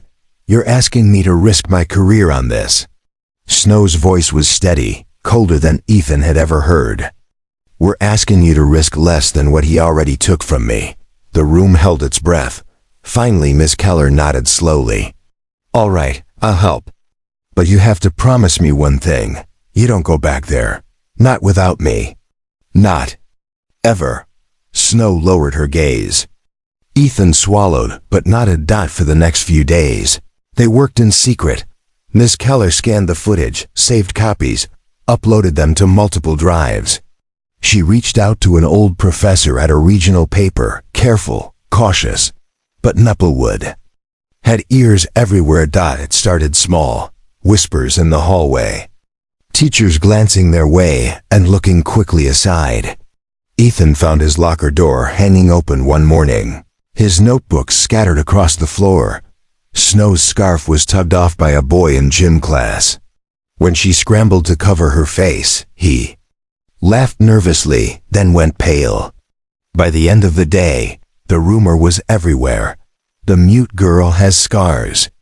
She's not normal. Snow stopped coming to lunch.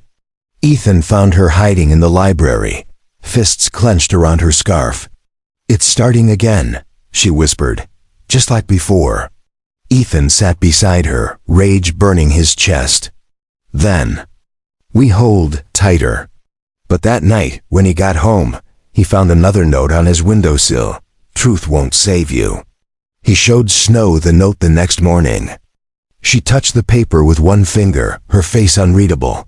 "Then maybe we save the truth," she said, "even if it doesn't save us." Ethan stared at her, the coldness of the words cutting deep. She looked older then, as if the years stolen from her had pressed down all at once. "We'll make them hear," he whispered. Snow met his gaze. "Even if it kills us?" Ethan's voice trembled, but he didn't look away, even then. That Friday, Miss Keller called them into her classroom. After school. Her face was pale, her laptop closed. "My professor friend got the files," she said softly. "He believes it. But he also warned me, if this goes out, Maplewood will bury it fast. People here protect their own.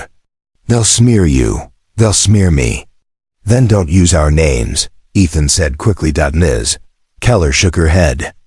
"Doesn't matter, they'll know." Snow's voice was quiet, but sharp as glass. "Let them, I'm done hiding." Ethan reached for her hand under the desk. She didn't pull away. That night as Ethan lay in bed, he heard a noise at his window. Not a note this time, a stone. He crept over, heart pounding.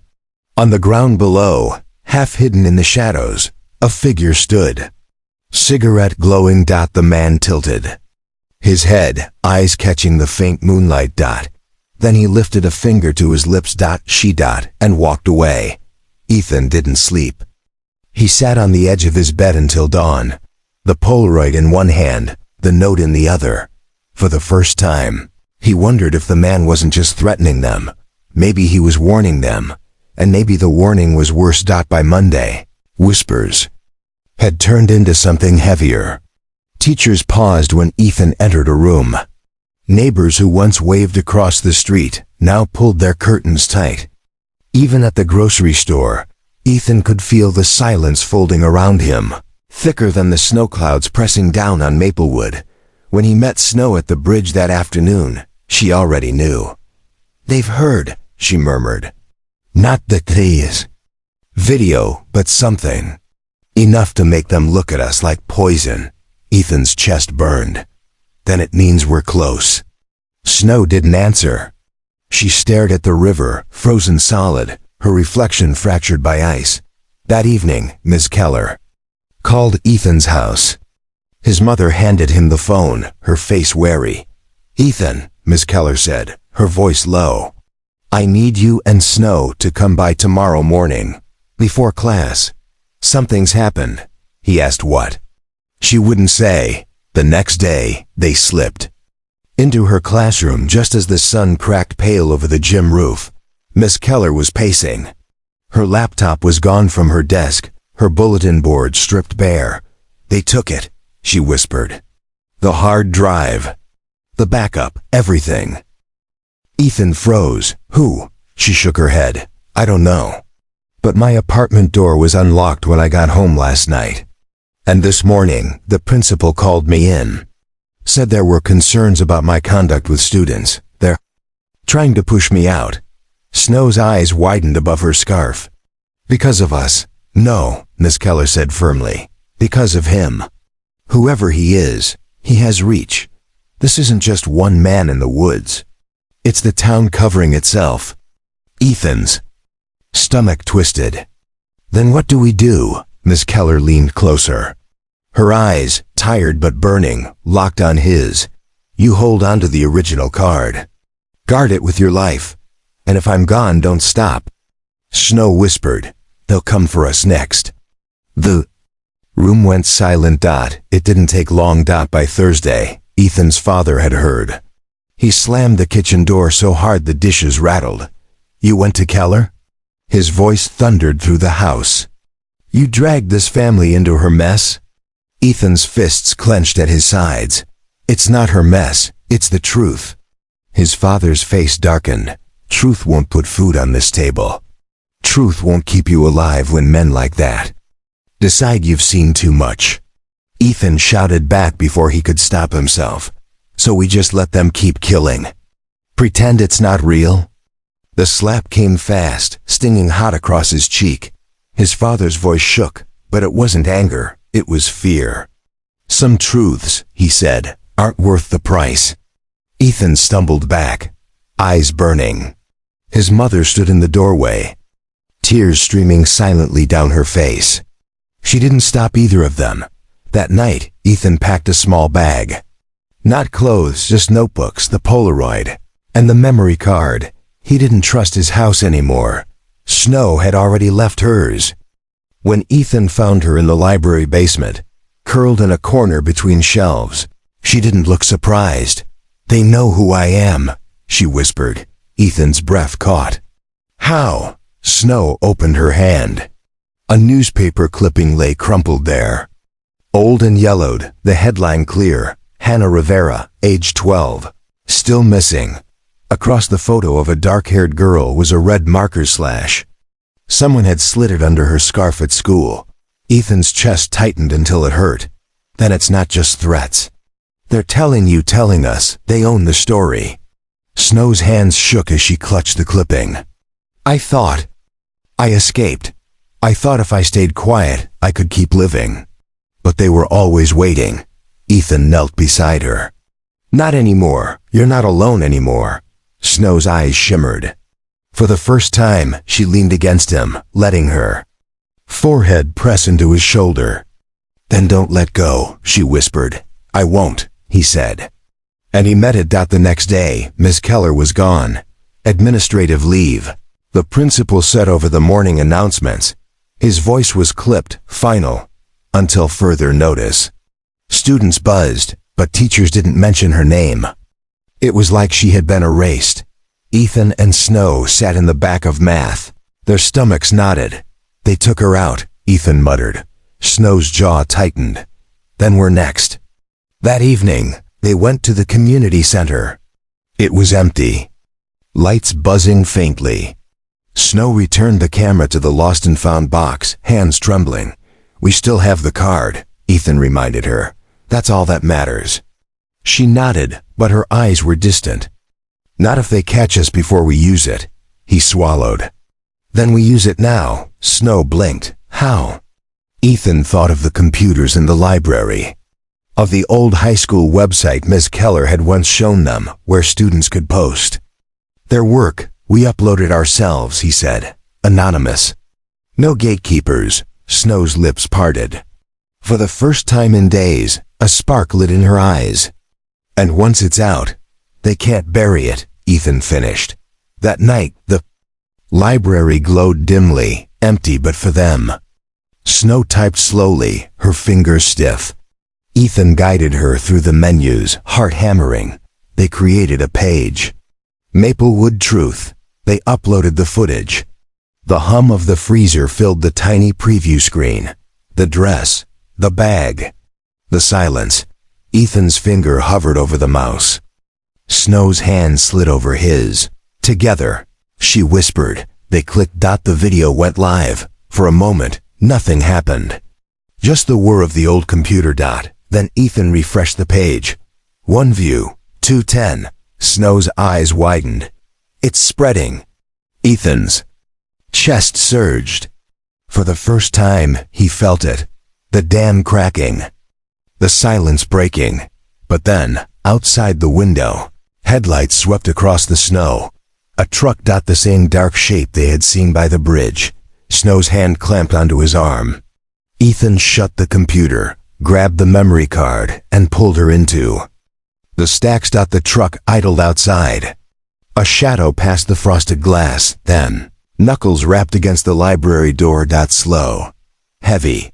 Snow's breath trembled. Against his shoulder. The knocking came again. Louder. Ethan's heart pounded so hard he thought it would shake the shelves. Then silence. The truck door slammed. The engine roared, and the sound faded into the night. They didn't move for a long time. Finally Snow whispered, "He knows." Ethan squeezed her hand, then let him. Snow's eyes glistened in the glow of the emergency exit sign. "We just lit the match." Ethan nodded, fear and fire tangling in his chest. "And now," he said, "we see what burns." The morning after the upload, Ethan woke to the sound of his phone buzzing nonstop. He grabbed it from the nightstand, eyes blurry, and froze. Notifications spilled across the screen. Maplewood Truth. The video had exploded overnight. Hundreds of shares, comments from strangers across the state. Who is this girl? Why? Is nobody investigating? Cover up in a small town? Ethan's heart raced. For the first time, it wasn't just him and Snow screaming into silence. Someone out there had finally heard. He sprinted to the library. Snow was already there, eyes wide as she stared at the glowing screen. "It's real," she whispered. "They can't erase it this time." But as the comments piled up, so did the anger. Local users jumped in. "Fake news. Don't drag Maplewood's name through the mud. Shut this down before it ruins us." Snow leaned closer, her face pale. "They're fighting back." Ethan clenched his fists. Then, "We push harder." By midday, Maplewood was boiling. The principal announced an assembly, but instead of addressing the video, he called it malicious slander. He warned students not to participate in dangerous rumors. Ethan sat in the bleachers, fury burning. Snow's scarf was pulled high, but he could see her shoulders trembling. At the end of the speech, a voice shouted from the crowd, "What if it's true?" The gym erupted. Some students cheered, others jeered. Teachers barked for silence. Ethan saw the fear ripple through their faces, fear that the walls of silence were cracking. That evening, Ethan's front yard filled with cars. Neighbors he'd known all his life stood at the curb, faces grim. His father argued with them on the porch, shouting, He's just a kid. Leave him alone." But their voices rose. "Your boy is dragging our name through filth. Tell him to take it down." Ethan stood in the window, stomach knotted. For the first time, he realized it wasn't just the man in the woods they were fighting. It was the whole town.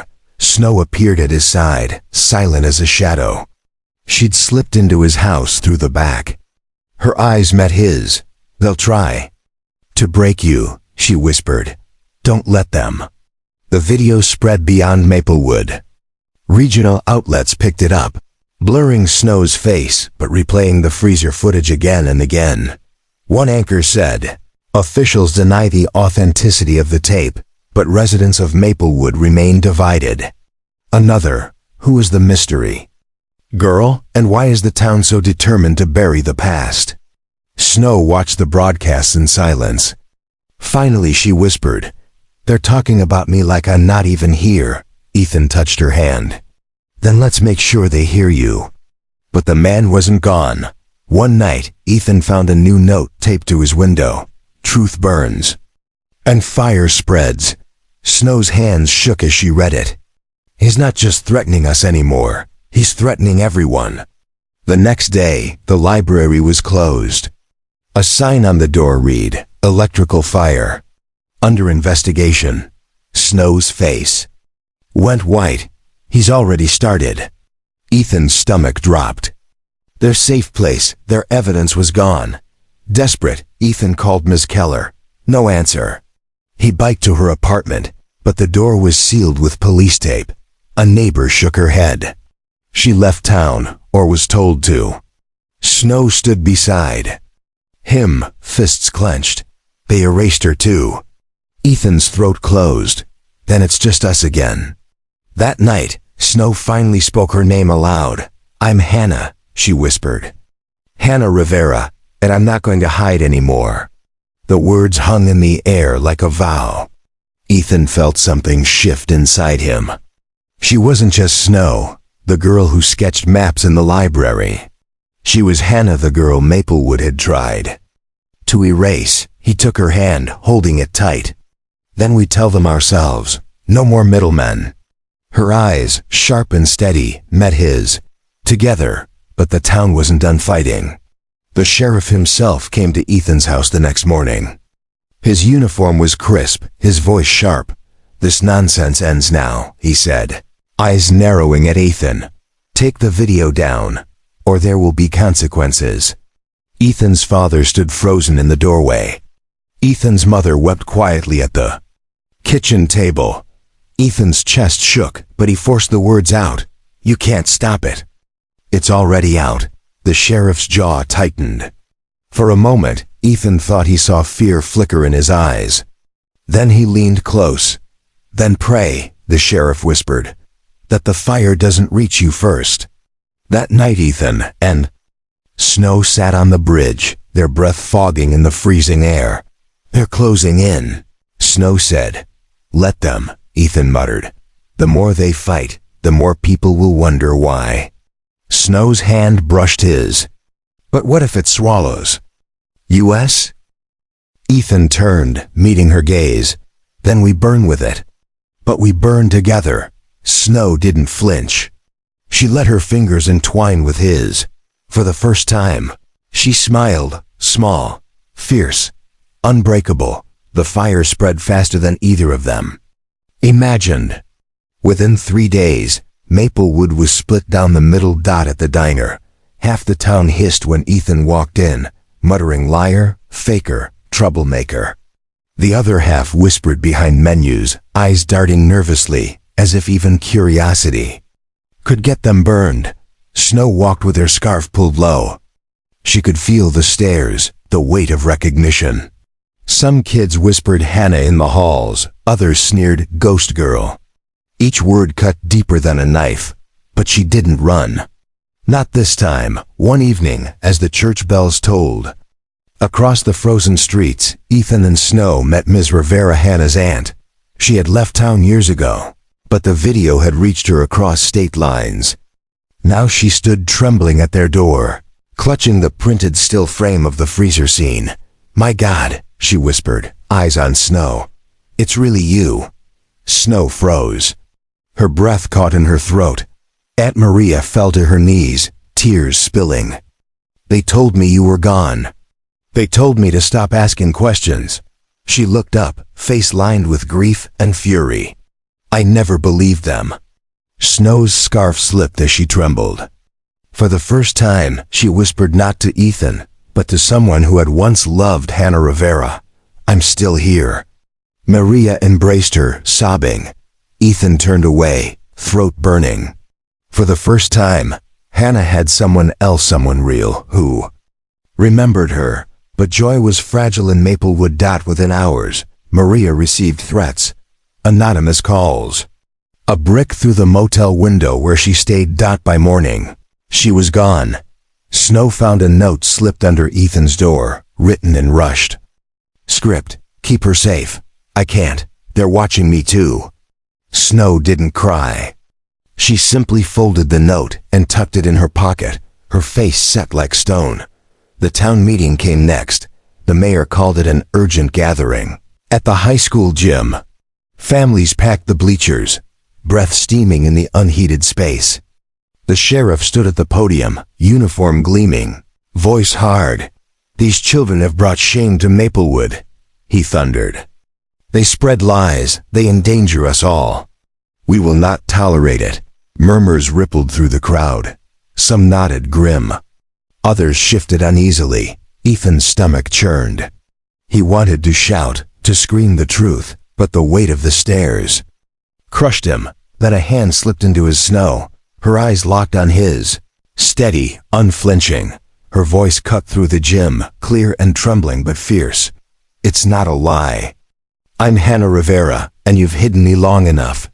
Gasps echoed. Some people cried out, blasphemy, lies. Others covered their mouths, stunned. The sheriff's face went pale, then dark red. Take her out, he barked. 2 deputies moved. Ethan stepped in front of her, chest heaving. You'll have to go through me. The room erupted. Some shouted for silence, others demanded justice. And in the chaos, Ethan saw him, the man, standing at the back of the gym, half-shadowed. Cigarette glowing, watching. Not flinching, not denying. Just watching. Snow followed Ethan's gaze. Her lips parted. It's him. And for the first time, the crowd turned too. Whispers swept the bleachers. Who is he? Is that? The man flicked his cigarette to the floor, ground it beneath his boot, and walked out. The deputies froze. The sheriff's face collapsed into something that looked like fear. And Ethan knew. It wasn't just a stranger in the woods. It was someone the sheriff feared. Someone the whole town feared. That night, Snow couldn't sleep. She sat on Ethan's porch, wrapped in a blanket, eyes fixed on the snowy street. Why didn't they stop him? She whispered. Why didn't anyone call his name? Ethan sat beside her. Because they know him. Snow's voice shook. Then who is he? Ethan swallowed. He thought of the mayor's trembling hands, the sheriff's sudden silence, the neighbors who closed their curtains. He's one of them, Ethan said. Someone high enough to bury everything. Someone untouchable. Snow's hands clenched. The blanket, then we make him touchable. Ethan turned, heart pounding. How? Her eyes lit with fire met his. We find out his name. The next days were a blur of whispers and fear. The video was still online, still spreading, but now the town was boiling over. Graffiti bloomed on walls. LIARS sprayed across the library. Truth scrawled under it, crossed out in red. At school, students picked sides openly. Some shoved Ethan in the hall, sneering hero boy. Others slipped him notes of support, unsigned, as if their words themselves could get them hurt.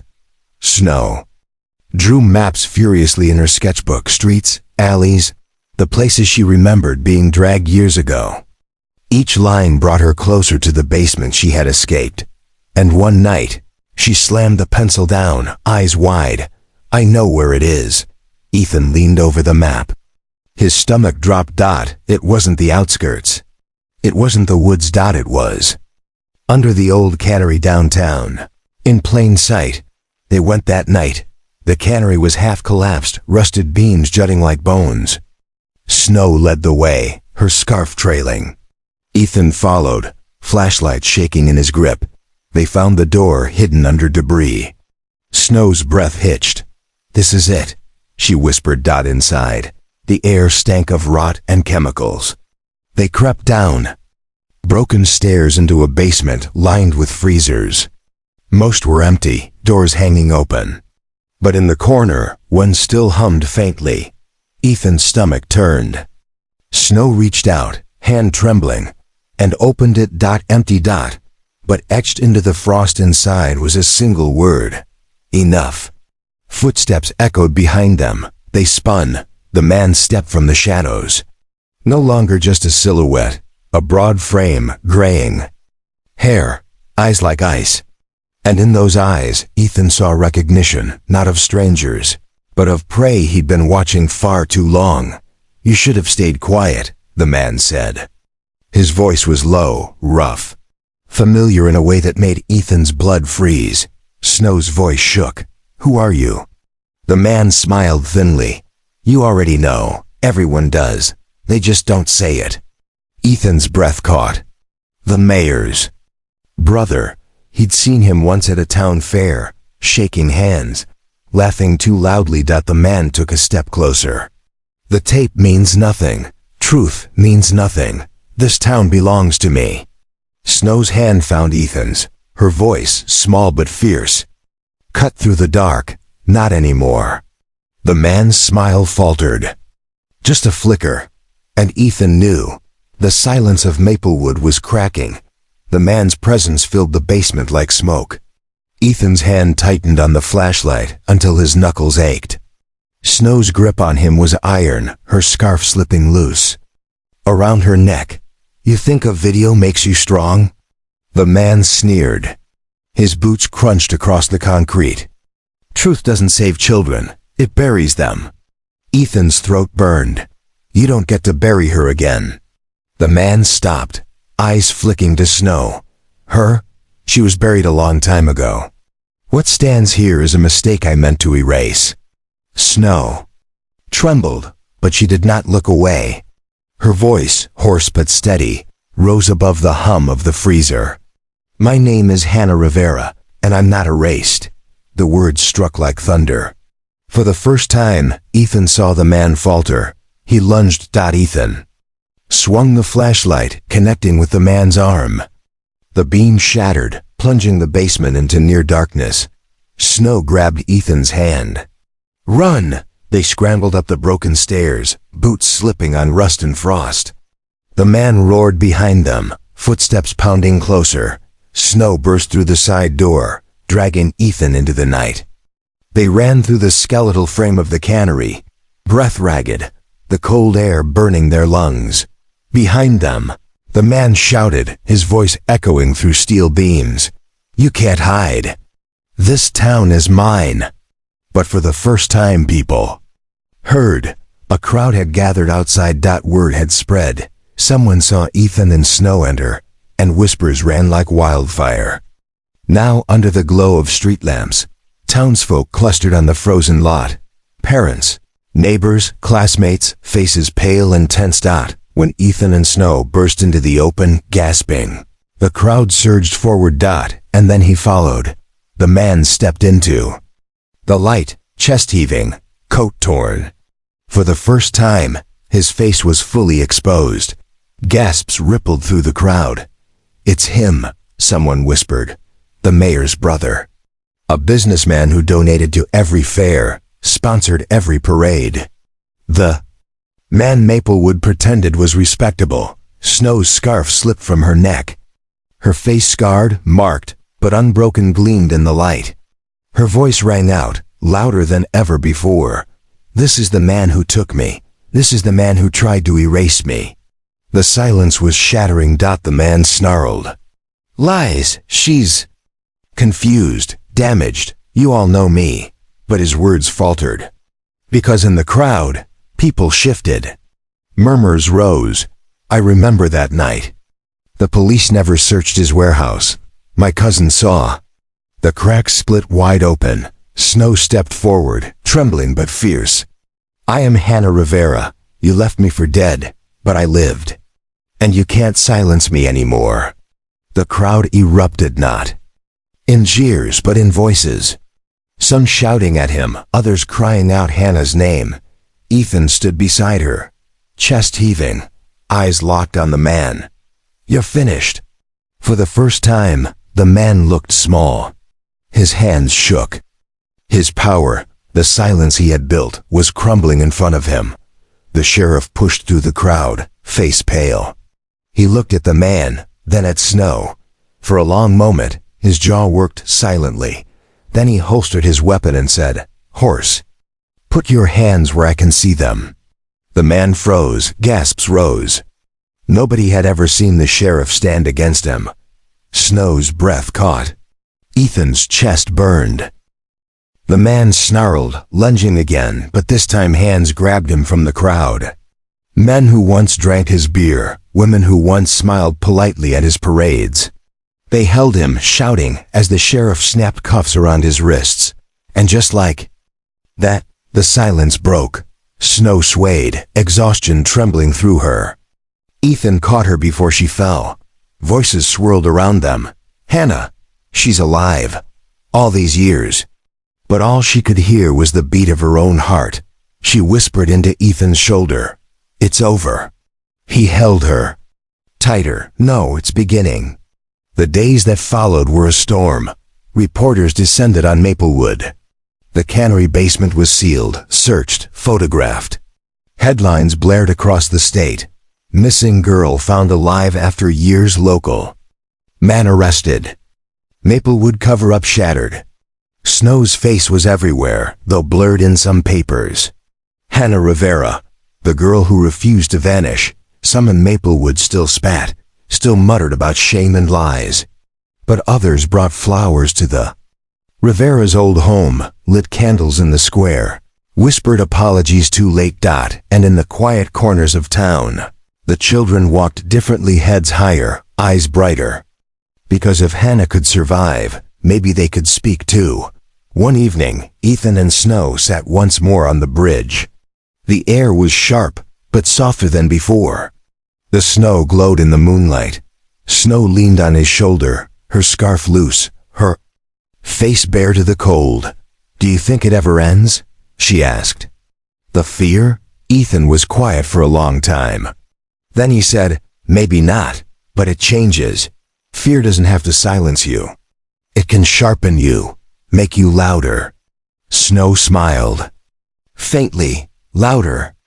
They sat in silence, the river whispering below.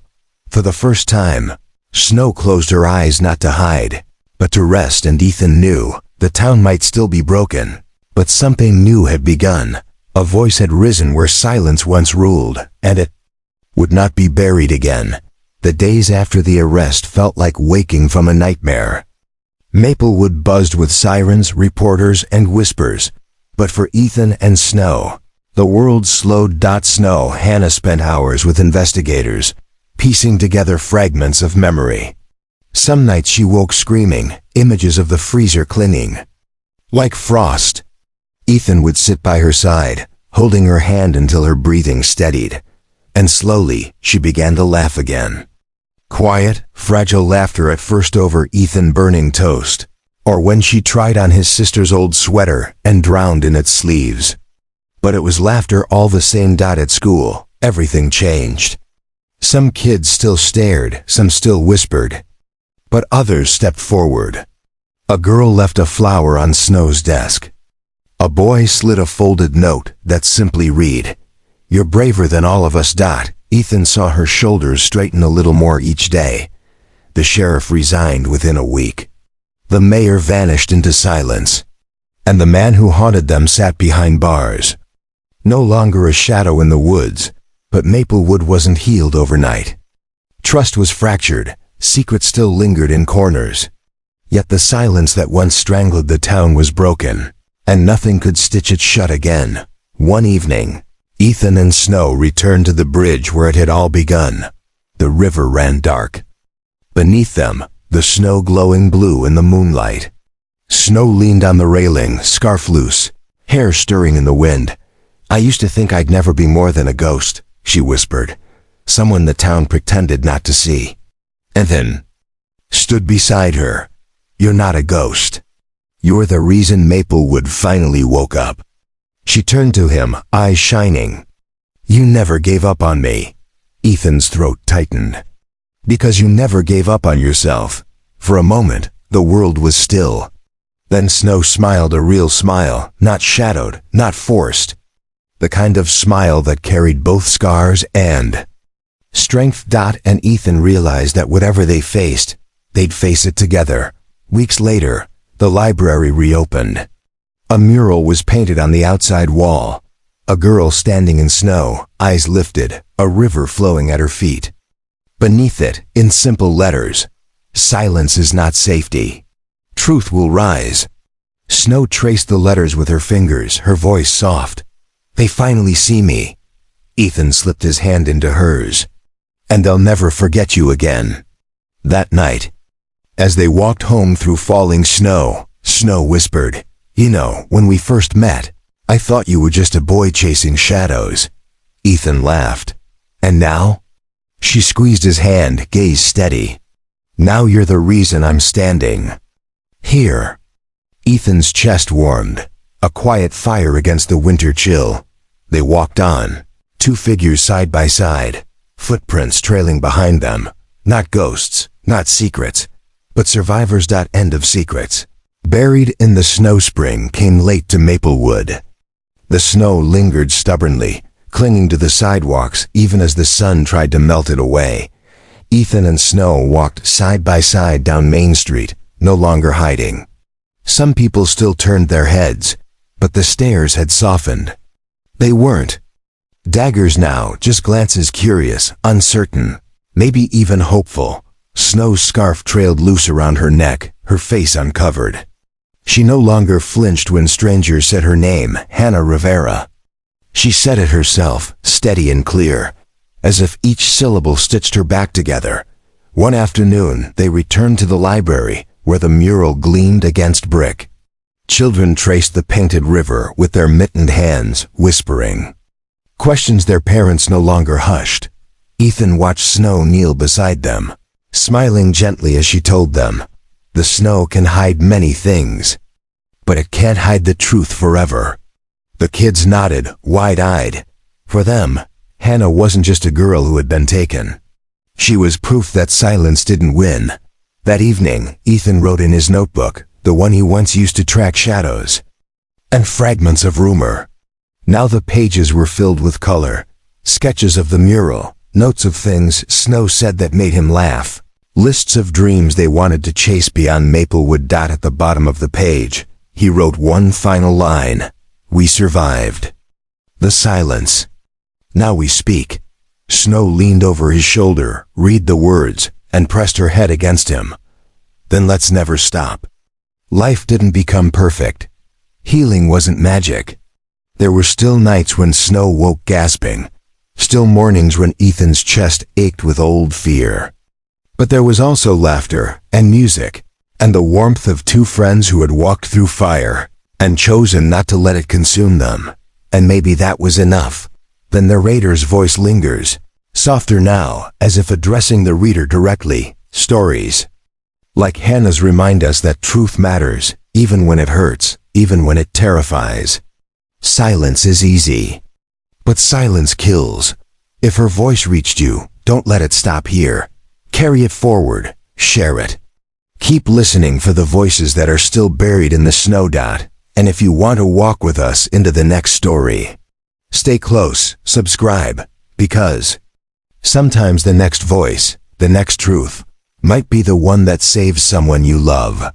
Snow and Ethan's footprints trailed off into the softening snow, side by side, never erased. The end.